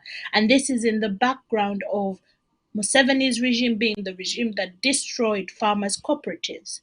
So, Mr. Chintu, what can you say of Museveni's especially in the light of what you've brought to this discussion today, of us the needing to have horizontal economic growth versus the vertical economic growth, and looking at how all these cooperatives were destroyed, and introduction of programs like NADS to further enhance exploitation and exportation of raw materials and turn Uganda into a country that only produces raw materials and not finished products. How has this further Well, led to poverty other than poverty alleviation? you see, there is something very, very unique and interesting about Ugandans. Everybody, I have not had a Ugandan who can honestly tell you, I am sorry, I do not understand what you have asked me, or I don't Yes. know what you are talking about. Everybody That knows is an answer to everything. Even the crudest idiot is knowledgeable about anything. That's why they have given this man, I think he calls himself Teacher Mpambale. They have given him permanent employment because he comes out with very interesting things. Um, I remember one of the question was, who is a cardiologist? And the person said, the man who handles library cards is a cardiologist. And he says it very convincingly that he actually knows who a cardiologist is. A person who handles library cards. He's a cardiologist. Okay. And he goes off totally convinced that he gave a good answer. Now, a few of them have learned English and they come up with wonderful vocabularies that sound so good. Building capacity. Oh my God, it sounds so good. It will, when I say it, people will think I'm so learned and throw in a phrase like that. But does he understand what it means? No. When I listened to the whole discussion, I was scratching my head. What are they talking about? Do they know what they are talking about? Do they know what they are supposed to be analyzing? None. I don't think any of them knew what this so-called advisory board is. I don't think they know its relevance to the dilapidated agricultural sector, which this government has destroyed. And let me tell you, those farmers, the real farmers that I know of, and mind you, I grew up in Masaka district. At one time when I was young, Masaka district was the richest district in the whole country because we were very successful coffee farmers. Masaka district used to produce all the matoke that fed Kampala. And we didn't need an advisory board to tell us how to raise matoke or how to grow coffee. We didn't need bags of fertilizers. Those people know. A farmer knows how to take care of his business because that is his profession. That's true. The only thing he needs is availability of credit to expand his production capacity. When you talk about production capacity, a farmer knows it, but these fellows, I don't think they even understand what it means. So the advisory board which they set up, whoever designed it, I don't think he took time to I presume the person who designed it had very good intentions. But if I were him, the first thing I would have done is to train people who are going to be spreading this message to the public in different districts and areas of the country, so that when they go there, the purpose is to explain and teach people what they should expect out of this program. But you just don't hand it over to political cronies because they don't know it and they are not even going to take the time to know it. and nobody has even told them. This is one of the problems we have in our countries, particularly Uganda. We do not take time to explain people what we are trying to do. That is why, to borrow from UNN, that is why we are taking time to teach people what the federal system of governance means, so that when they come to implement it, they know what they're talking about. We know what we are going to be doing. We know the limitations of what. We know the facilities that will be instituted. We know the role of each person, but you get these guys, they don't know. They didn't even take a time to understand what this thing is, except to come out there and, show off that I can debate even when I don't know what I'm debating about. That's the problem of Uganda. And as I said, it makes Teacher Mpambale a very, very fitting person to be out there amongst those, and probably he'll get a very good laugh out of it.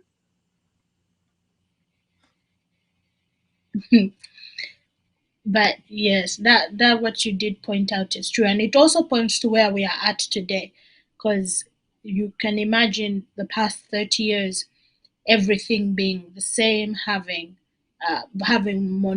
monopolies of opposition. We were left from an FDC monopoly to now a new monopoly of opposition.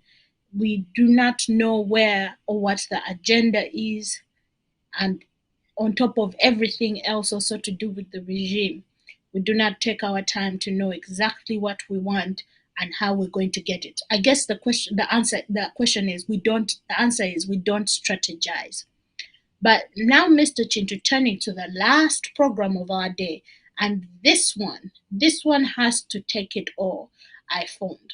Because this was a program that was set up to build a satellite city. This was supposed to be around the Naguru-Nakawa housing estate. It was to build a satellite city. But then, instead of that, the land that was advocated for this was being chopped up by members of parliament amongst themselves. If the producer can please play us that video.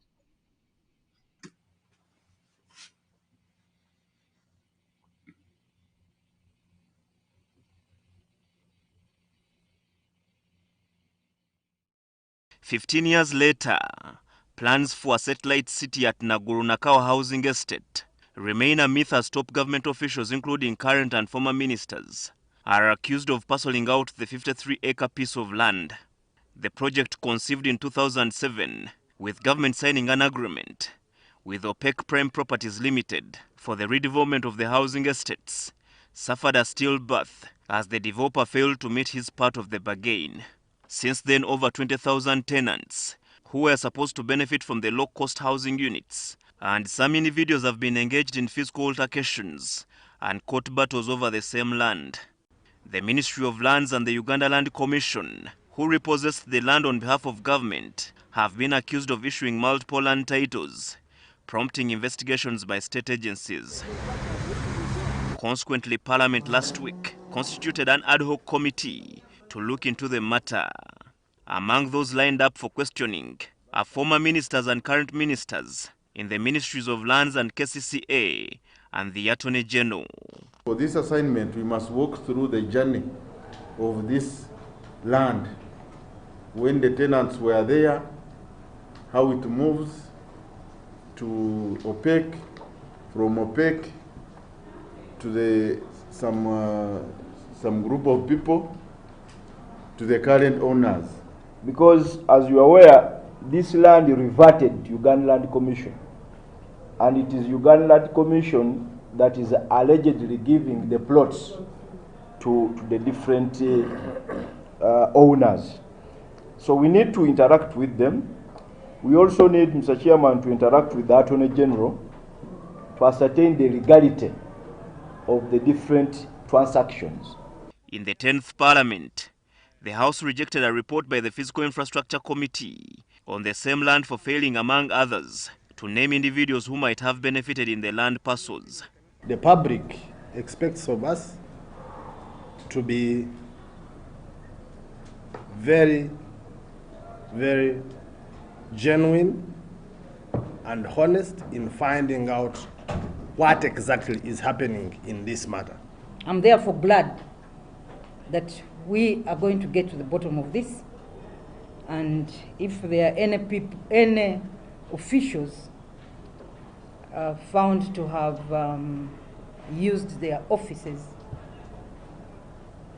in a wrong manner, we should not shy away from saying so. Despite the Deputy Speaker Anita Among directing the committee to handle the investigations within 2 weeks, Committee Chairperson Dan Kimosho says they will need more time to handle the assignment. Herbert Ziwa, NTV at Parliament.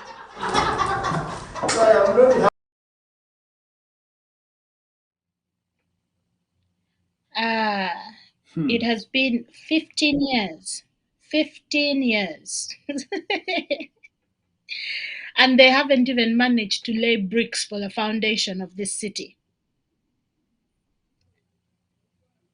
So, Mr. Chintu, in regards to this, just wanted to highlight this is I don't know if our audience or members in our audience really, after everything we have gone through, all the programs we have gone through, even this program that looked like, okay, we have the contractors, the government also has put in money, we're going to start the project for affordable housing. It died at the start. And now 15 years later, we find out that not only members of parliament before, but also new members of parliament who have come into service are also taking a piece of this land, the 53 acres. And we want this same government, Museveni's government, to alleviate poverty. I think this is why we came to do this program today, so that people know from what you said from the get-go, this government will not alleviate poverty, because poverty alleviation, the question is for whom? It's for them.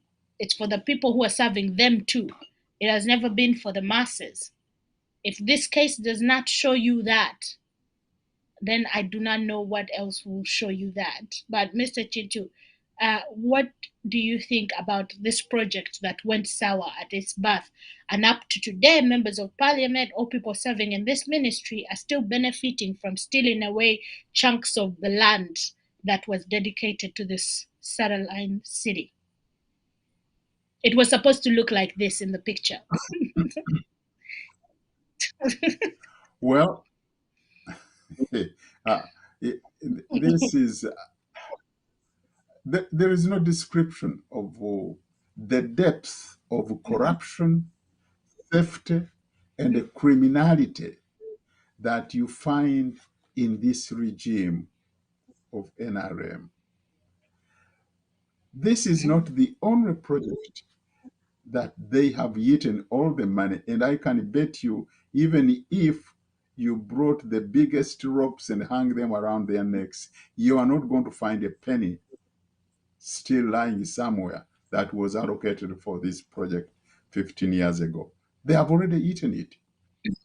Just as much as they have eaten money of all other projects, the rural development, the northern region refugee rehabilitation fund, the malaria fund. I understand one woman minister used the money and built big apartment buildings near Makerere for herself. I don't remember which minister was, but those who follow these things much more closely will always remember who that one is. And there are countless and countless projects like this which were appropriated, but the so-called exercise of appropriating funds is one way of letting loose money to the hyenas that are hanging around, to eat it. And that's what they have been doing. Now, the ministers, the presidents, the president himself, the ministers, the MPs are who hyenas, all of them.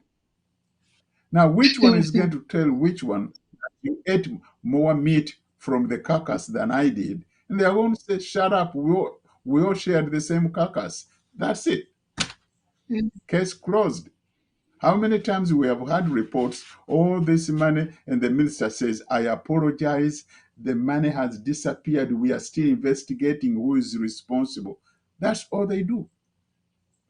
Because they cannot come out and tell you that we have captured the person who stole this money and is now behind the bars or is going to be brought to the court tomorrow, whichever day. No. When they are very nice, they will only tell you, yes, we admit money was stolen, but we are still investigating who is responsible. Well, what the hell are you talking about? Who is responsible? You know that money was in the Ministry of, let's say, Urban Development or Housing or Ministry of Finance. Let's look at who are the officials in that ministry that are responsible for signing the checks.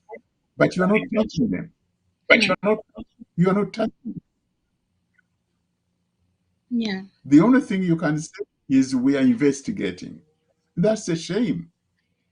Yet you have the audacity to go and find someone who stole a pineapple from the marketplace and beat the hell out of him simply because he stole a pineapple.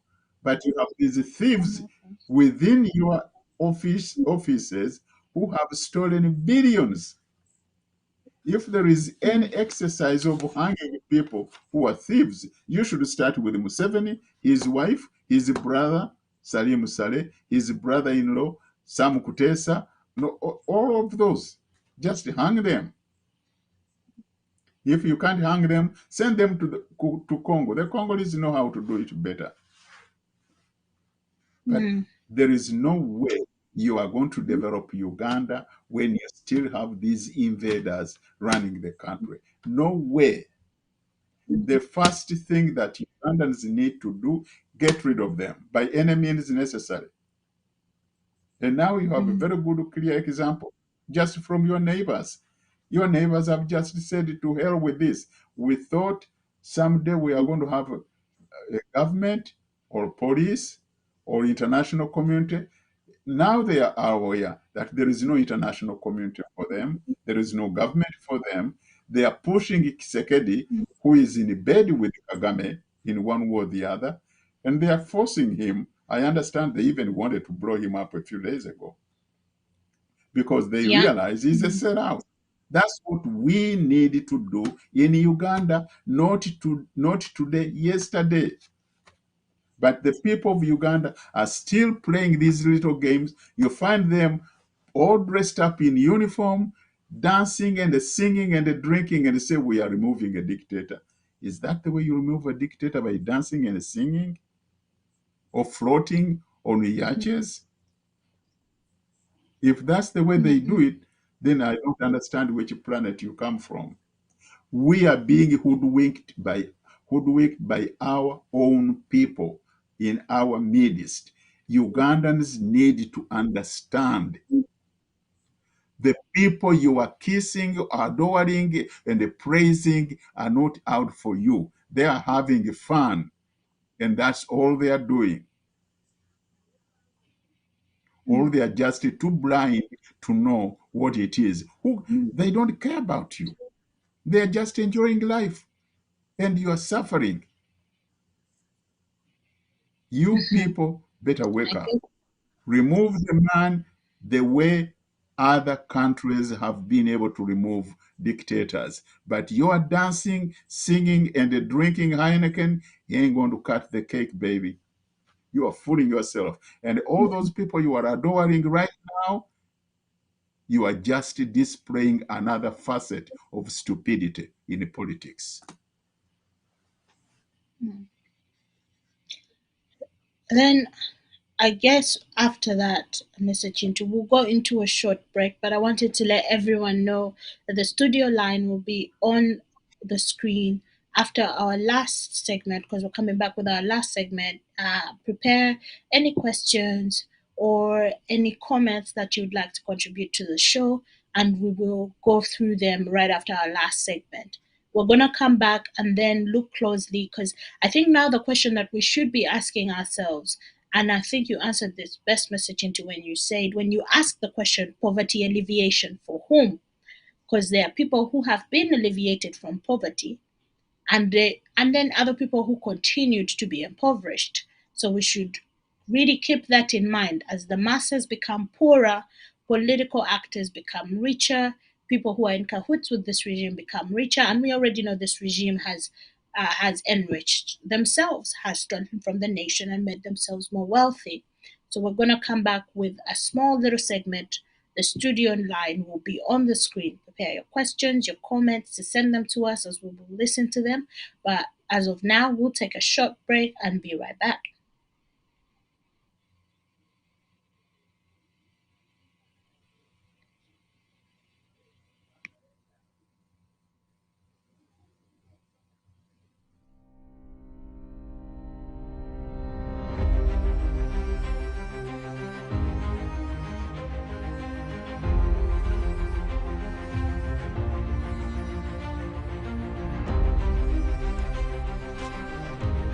The importance of a federal system of governance in Uganda. 1. Federalism restores peace and regional stability. 2. Federalism promotes political participation. 3. Federalism encourages economic development across the country. 4. Federalism provides multiple levels of government action. 5.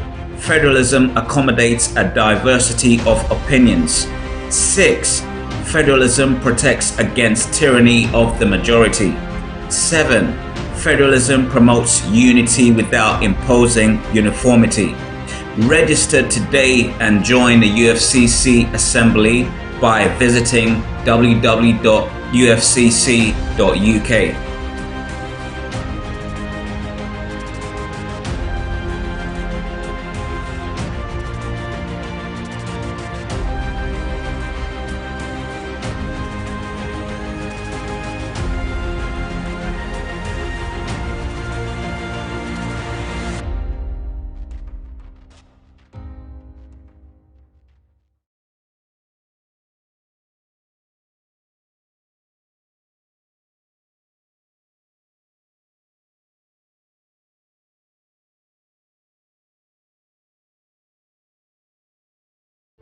Dr. Andrew Takome Kaira was born on 30th January 1945 in a small town known as Nkokonjeru in the Buganda region. He is regarded as one of Uganda's forgotten heroes, a true nationalist whose love for his country sent him to an early grave. He was a lawyer and professor and had many accomplishments since 1971, with many of his accolades attained from his education and political experiences, both nationally and internationally. Significant is his doctoral dissertation titled Condoism in Uganda, which has awarded him an internationally recognized terminology now used in criminology. He joined several political organizations, including Uganda Freedom Movement, UFM, which he was the leader, the Uganda National Liberation Front, UNLF, later joining the National Resistance Army, NRA, which had once been his organization's rival. Dr. Kaira is regarded as one of Uganda's forgotten heroes, a true nationalist whose love for his country led to his premature death. He was just 46 years old when he was assassinated on 6th March 1987 during a dinner with his close friends and 3 female acquaintances. His killers have never been brought to justice.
Welcome back from that short break.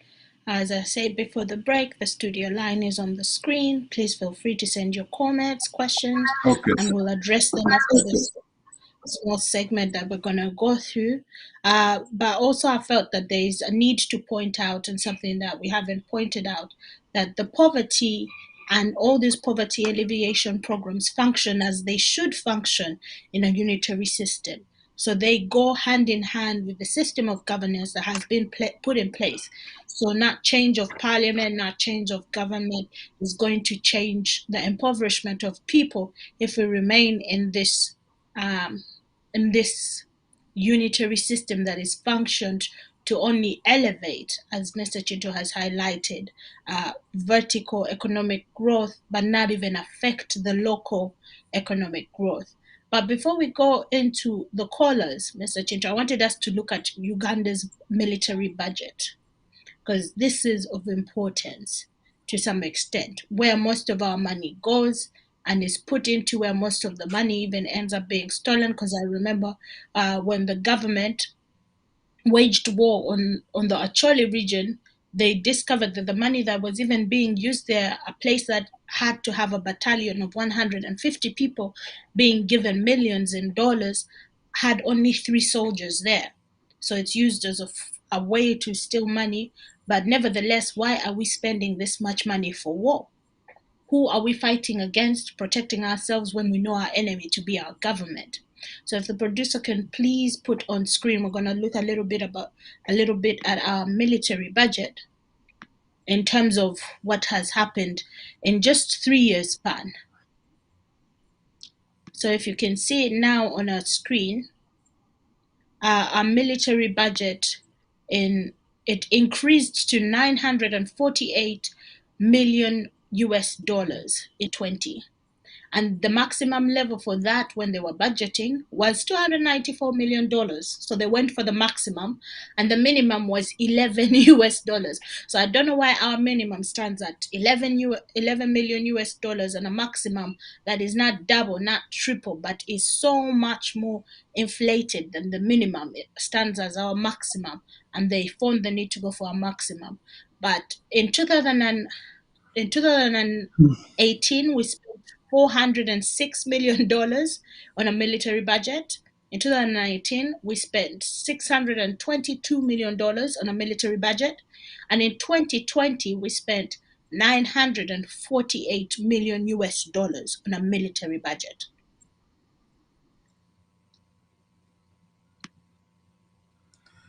So this is where we stand. This is how resources are being mishandled, used, and abused. And the same money that's put into a military it only means arming people to suppress uprisings. It's ammunition against its resurgence. So any money being put towards the military is to suppress the people when they want change, and also other regions, because we know Museveni is the US and Britain's little army all over the African continent, as we are members of AFRICOM, but our budget is this inflated for the military without providing any other resources like that are necessary, as you pointed Mr. Chintu, nothing for education, nothing for healthcare, just we're spending a lot in military and ammunition. Thank you. There is a theory that government expenditure can stimulate economic growth. It is true, but true where? It is mostly true in developed countries. If you look at African countries, or rather underdeveloped countries, or poor countries for that matter, military expenditure is the most dangerous expenditure when it comes to economic development of a country, because African countries do not produce anything that goes into military spending. Well, if the Americans say we are going to increase the number of military helicopters. The company which makes them is somewhere here in Arkansas or in Pennsylvania or Ohio. So that company is going to increase its production. People will get more wages, and the company is going to pay more taxes, blah, blah, blah, blah, blah. And you can see the expansion. But when it comes to African countries, you increase your military expenditure to whatever level it is. I think the Uganda's military expenditure could be around 60% of the total government expenditure. I don't have the exact figure, but I'm just giving a figure. Even if it was 40% of the total budget, that is money which goes out of the country, period. Because you are buying those soldiers' boots from overseas. You are not manufacturing them in Mitiana. You don't have a factory there which manufactures the boots.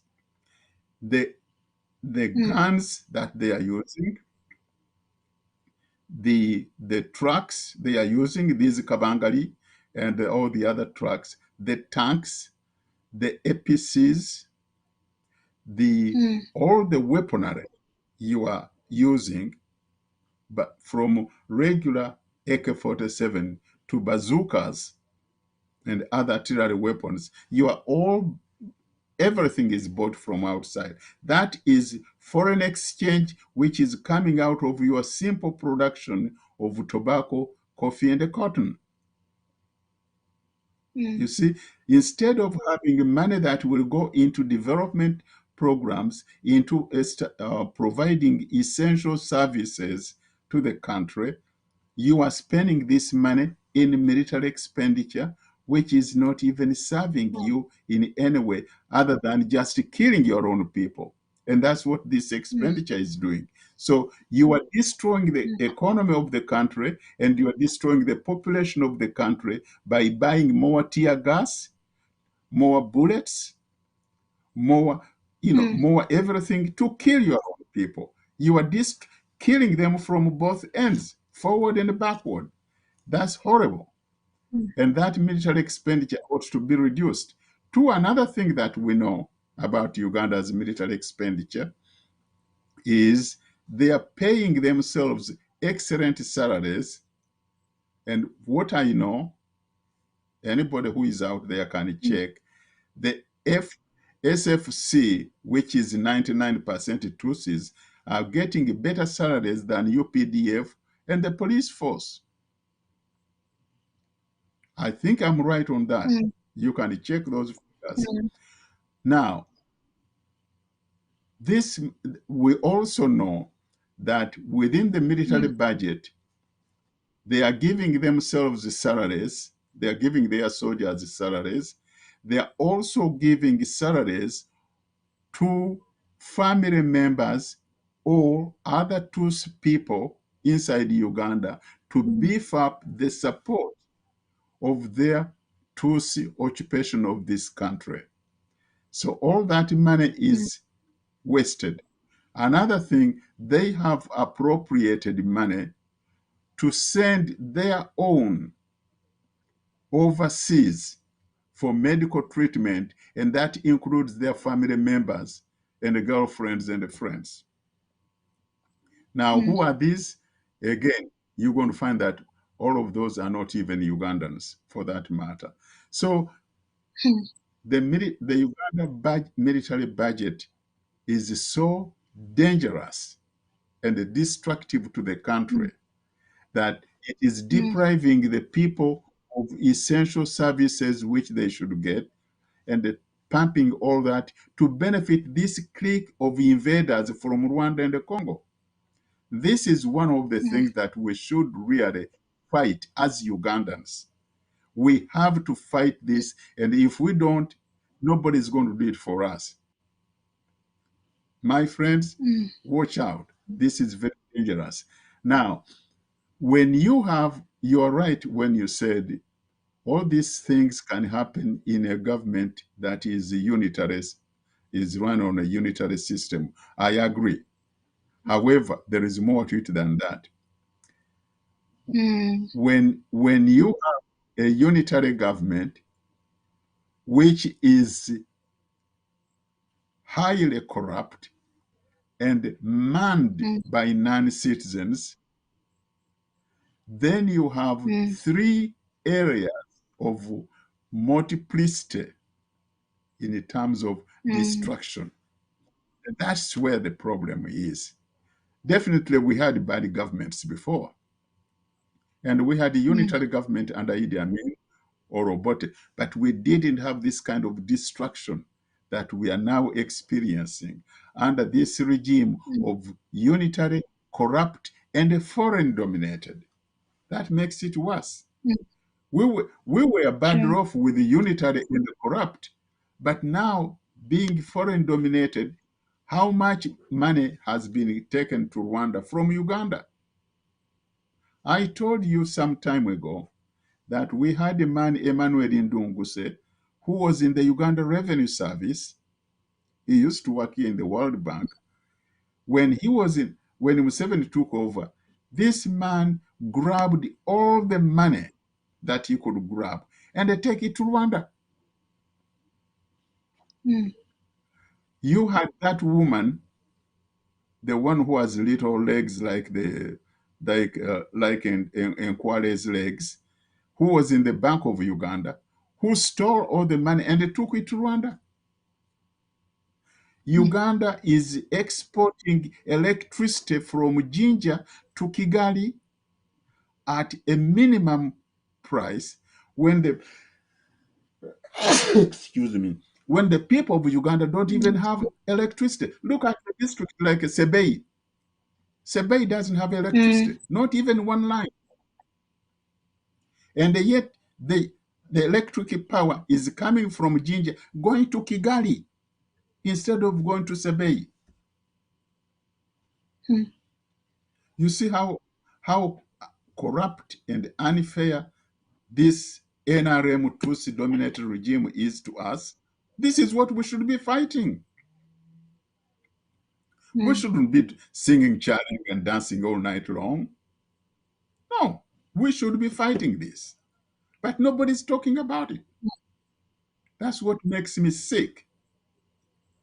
The people you would think could have sense to notice this kind of imbalances in the way our country is being run are not doing it. They're busy having fun. No. Unitary has to be eradicated from Uganda. We have to have a federal system. We have to design a system of governance that really is responsible and responsive to the needs and aspirations of our people. Period.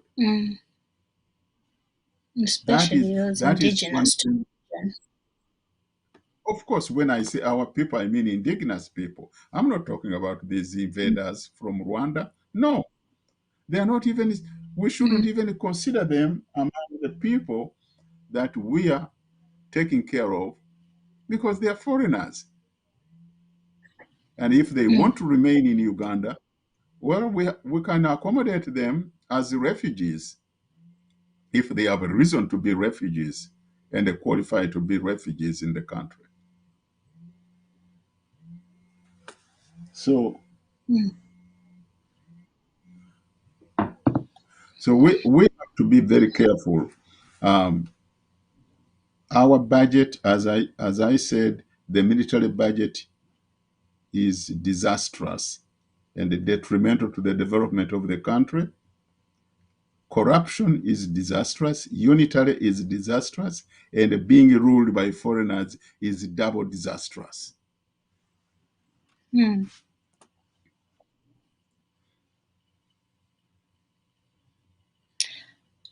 Thank you for that, because that gives like a detailed, well-rounded perspective on what is actually going on and the depth and the level at which we ought to strategize and fight against not only where we are, but if we're to revolutionize and really bring our nation back into our control. So at this moment, I'll ask our producer if there is any voice notes, any questions, any comments of things that we're towards the program. This is the time to please send them. And before we do that, we'll take another just short break to get all those contributions in order, and then we'll come back and then just cover that segment for the Q&A.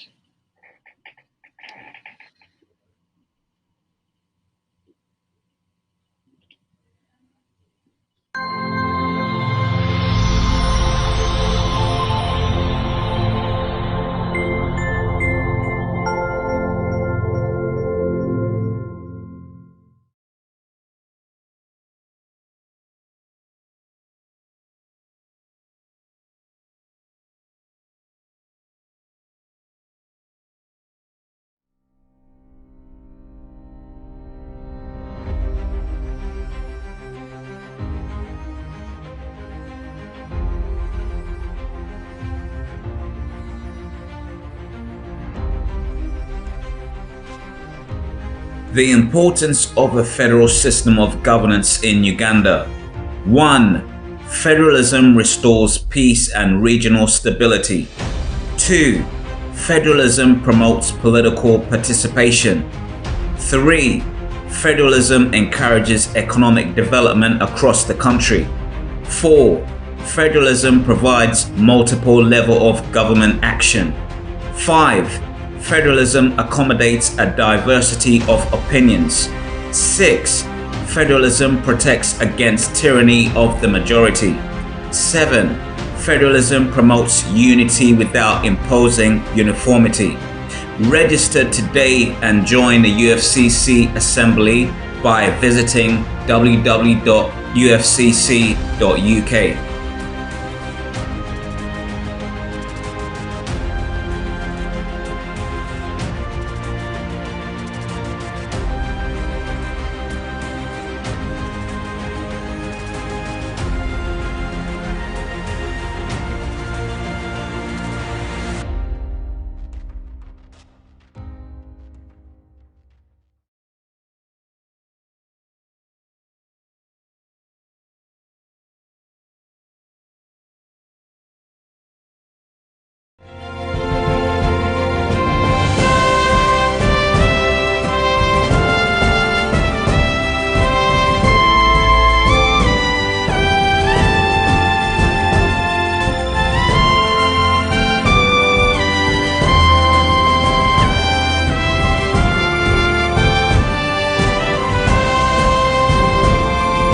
Welcome back from that short break.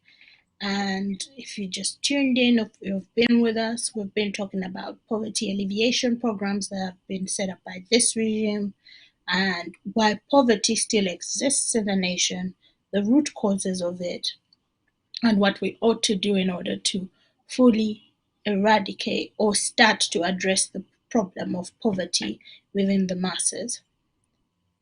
And in this segment, we'll be answering any questions or comments from the audience, and we will start with we're having a problem with receiving the messages at this point in time. If you wait for us just a couple of seconds as we sort out this technological issue.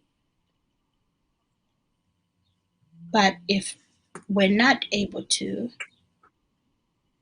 we would have to then respond to any questions or comments from this show in our upcoming show. As you know, we're always here every Sunday to talk about different topics and messages.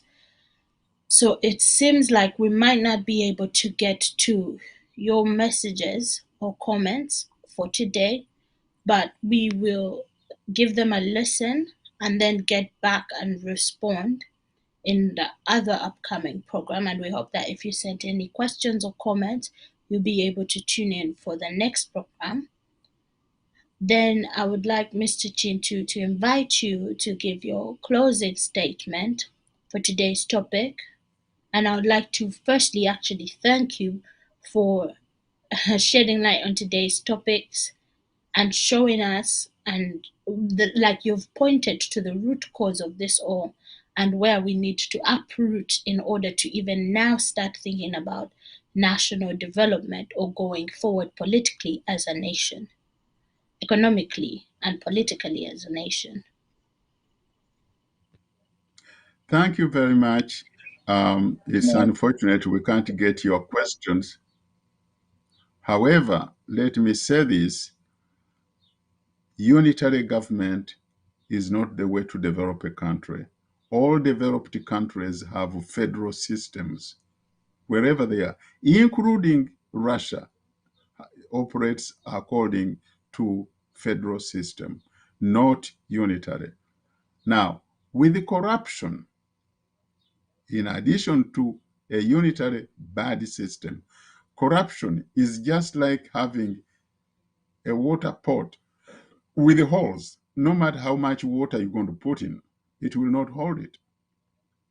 No matter how much investment, no matter how many wonderful, shiny development projects you may come up with, as long as you have corruption, nothing is going to hold water. They will all fail. Now, if you have foreigners making decisions in your country and grabbing whatever they can grab, they take it to where they came from, you are going to be eaten alive. And these are going to be parasites. Those are the things we have to watch out for.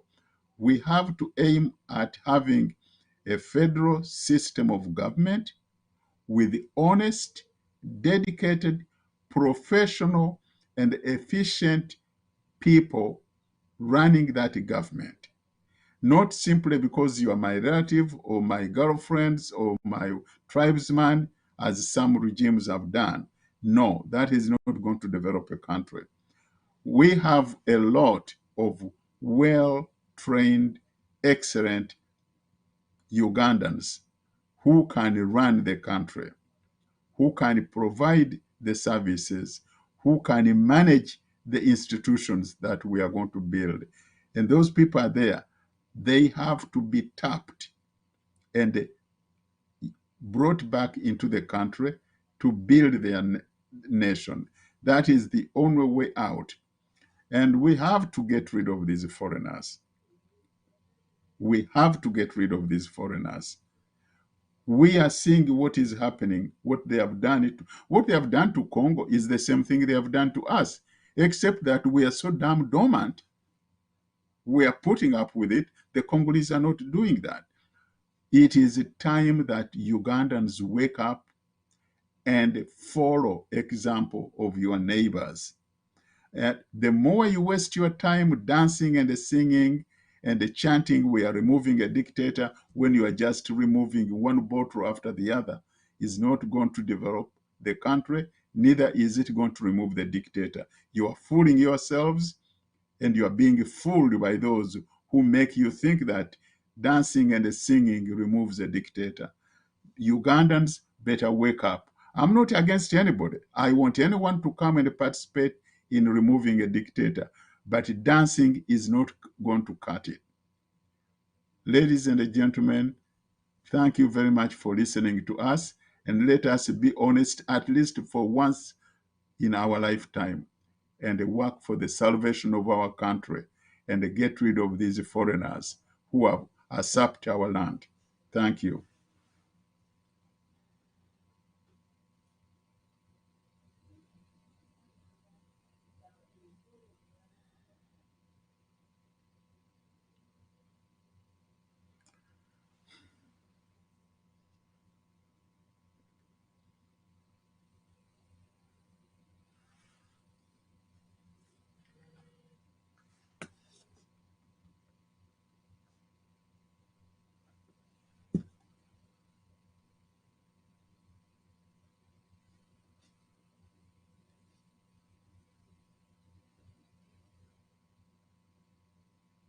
Apologies, I've been muted this whole time. I've just realized. I was saying thank you so much, Mr. Chintu. Mr. Chintu, you could have told me. I had no idea I was muted. But thank you so much for being here with us today, for providing insight, and apologies again to our viewers. We have had technological issues, but we promise, God willing, as when we do come back next Sunday, we will start with that. That will be the first order of business, going through the comments, questions, or concerns and addressing those before we continue with our program, which would be for next Sunday. And I would like to say that hopefully, we all are starting to understand where we must strike. We all keep a keen eye on what's happening in Congo, because the narrative of liberating ourselves, indigenous to wherever we might come from, now lies in our hands and is a job that we ought to do, not only so that history is recorded fair, so that the future belongs to the writers of the history. So let us grab the narratives now as they come, keep your ground to the ear, and also learn a thing or two from how history is unfolding and how the future is being planted. But I would like to say, with that being said, a good evening, a good afternoon, a good morning from wherever you're watching this program. Until next Sunday.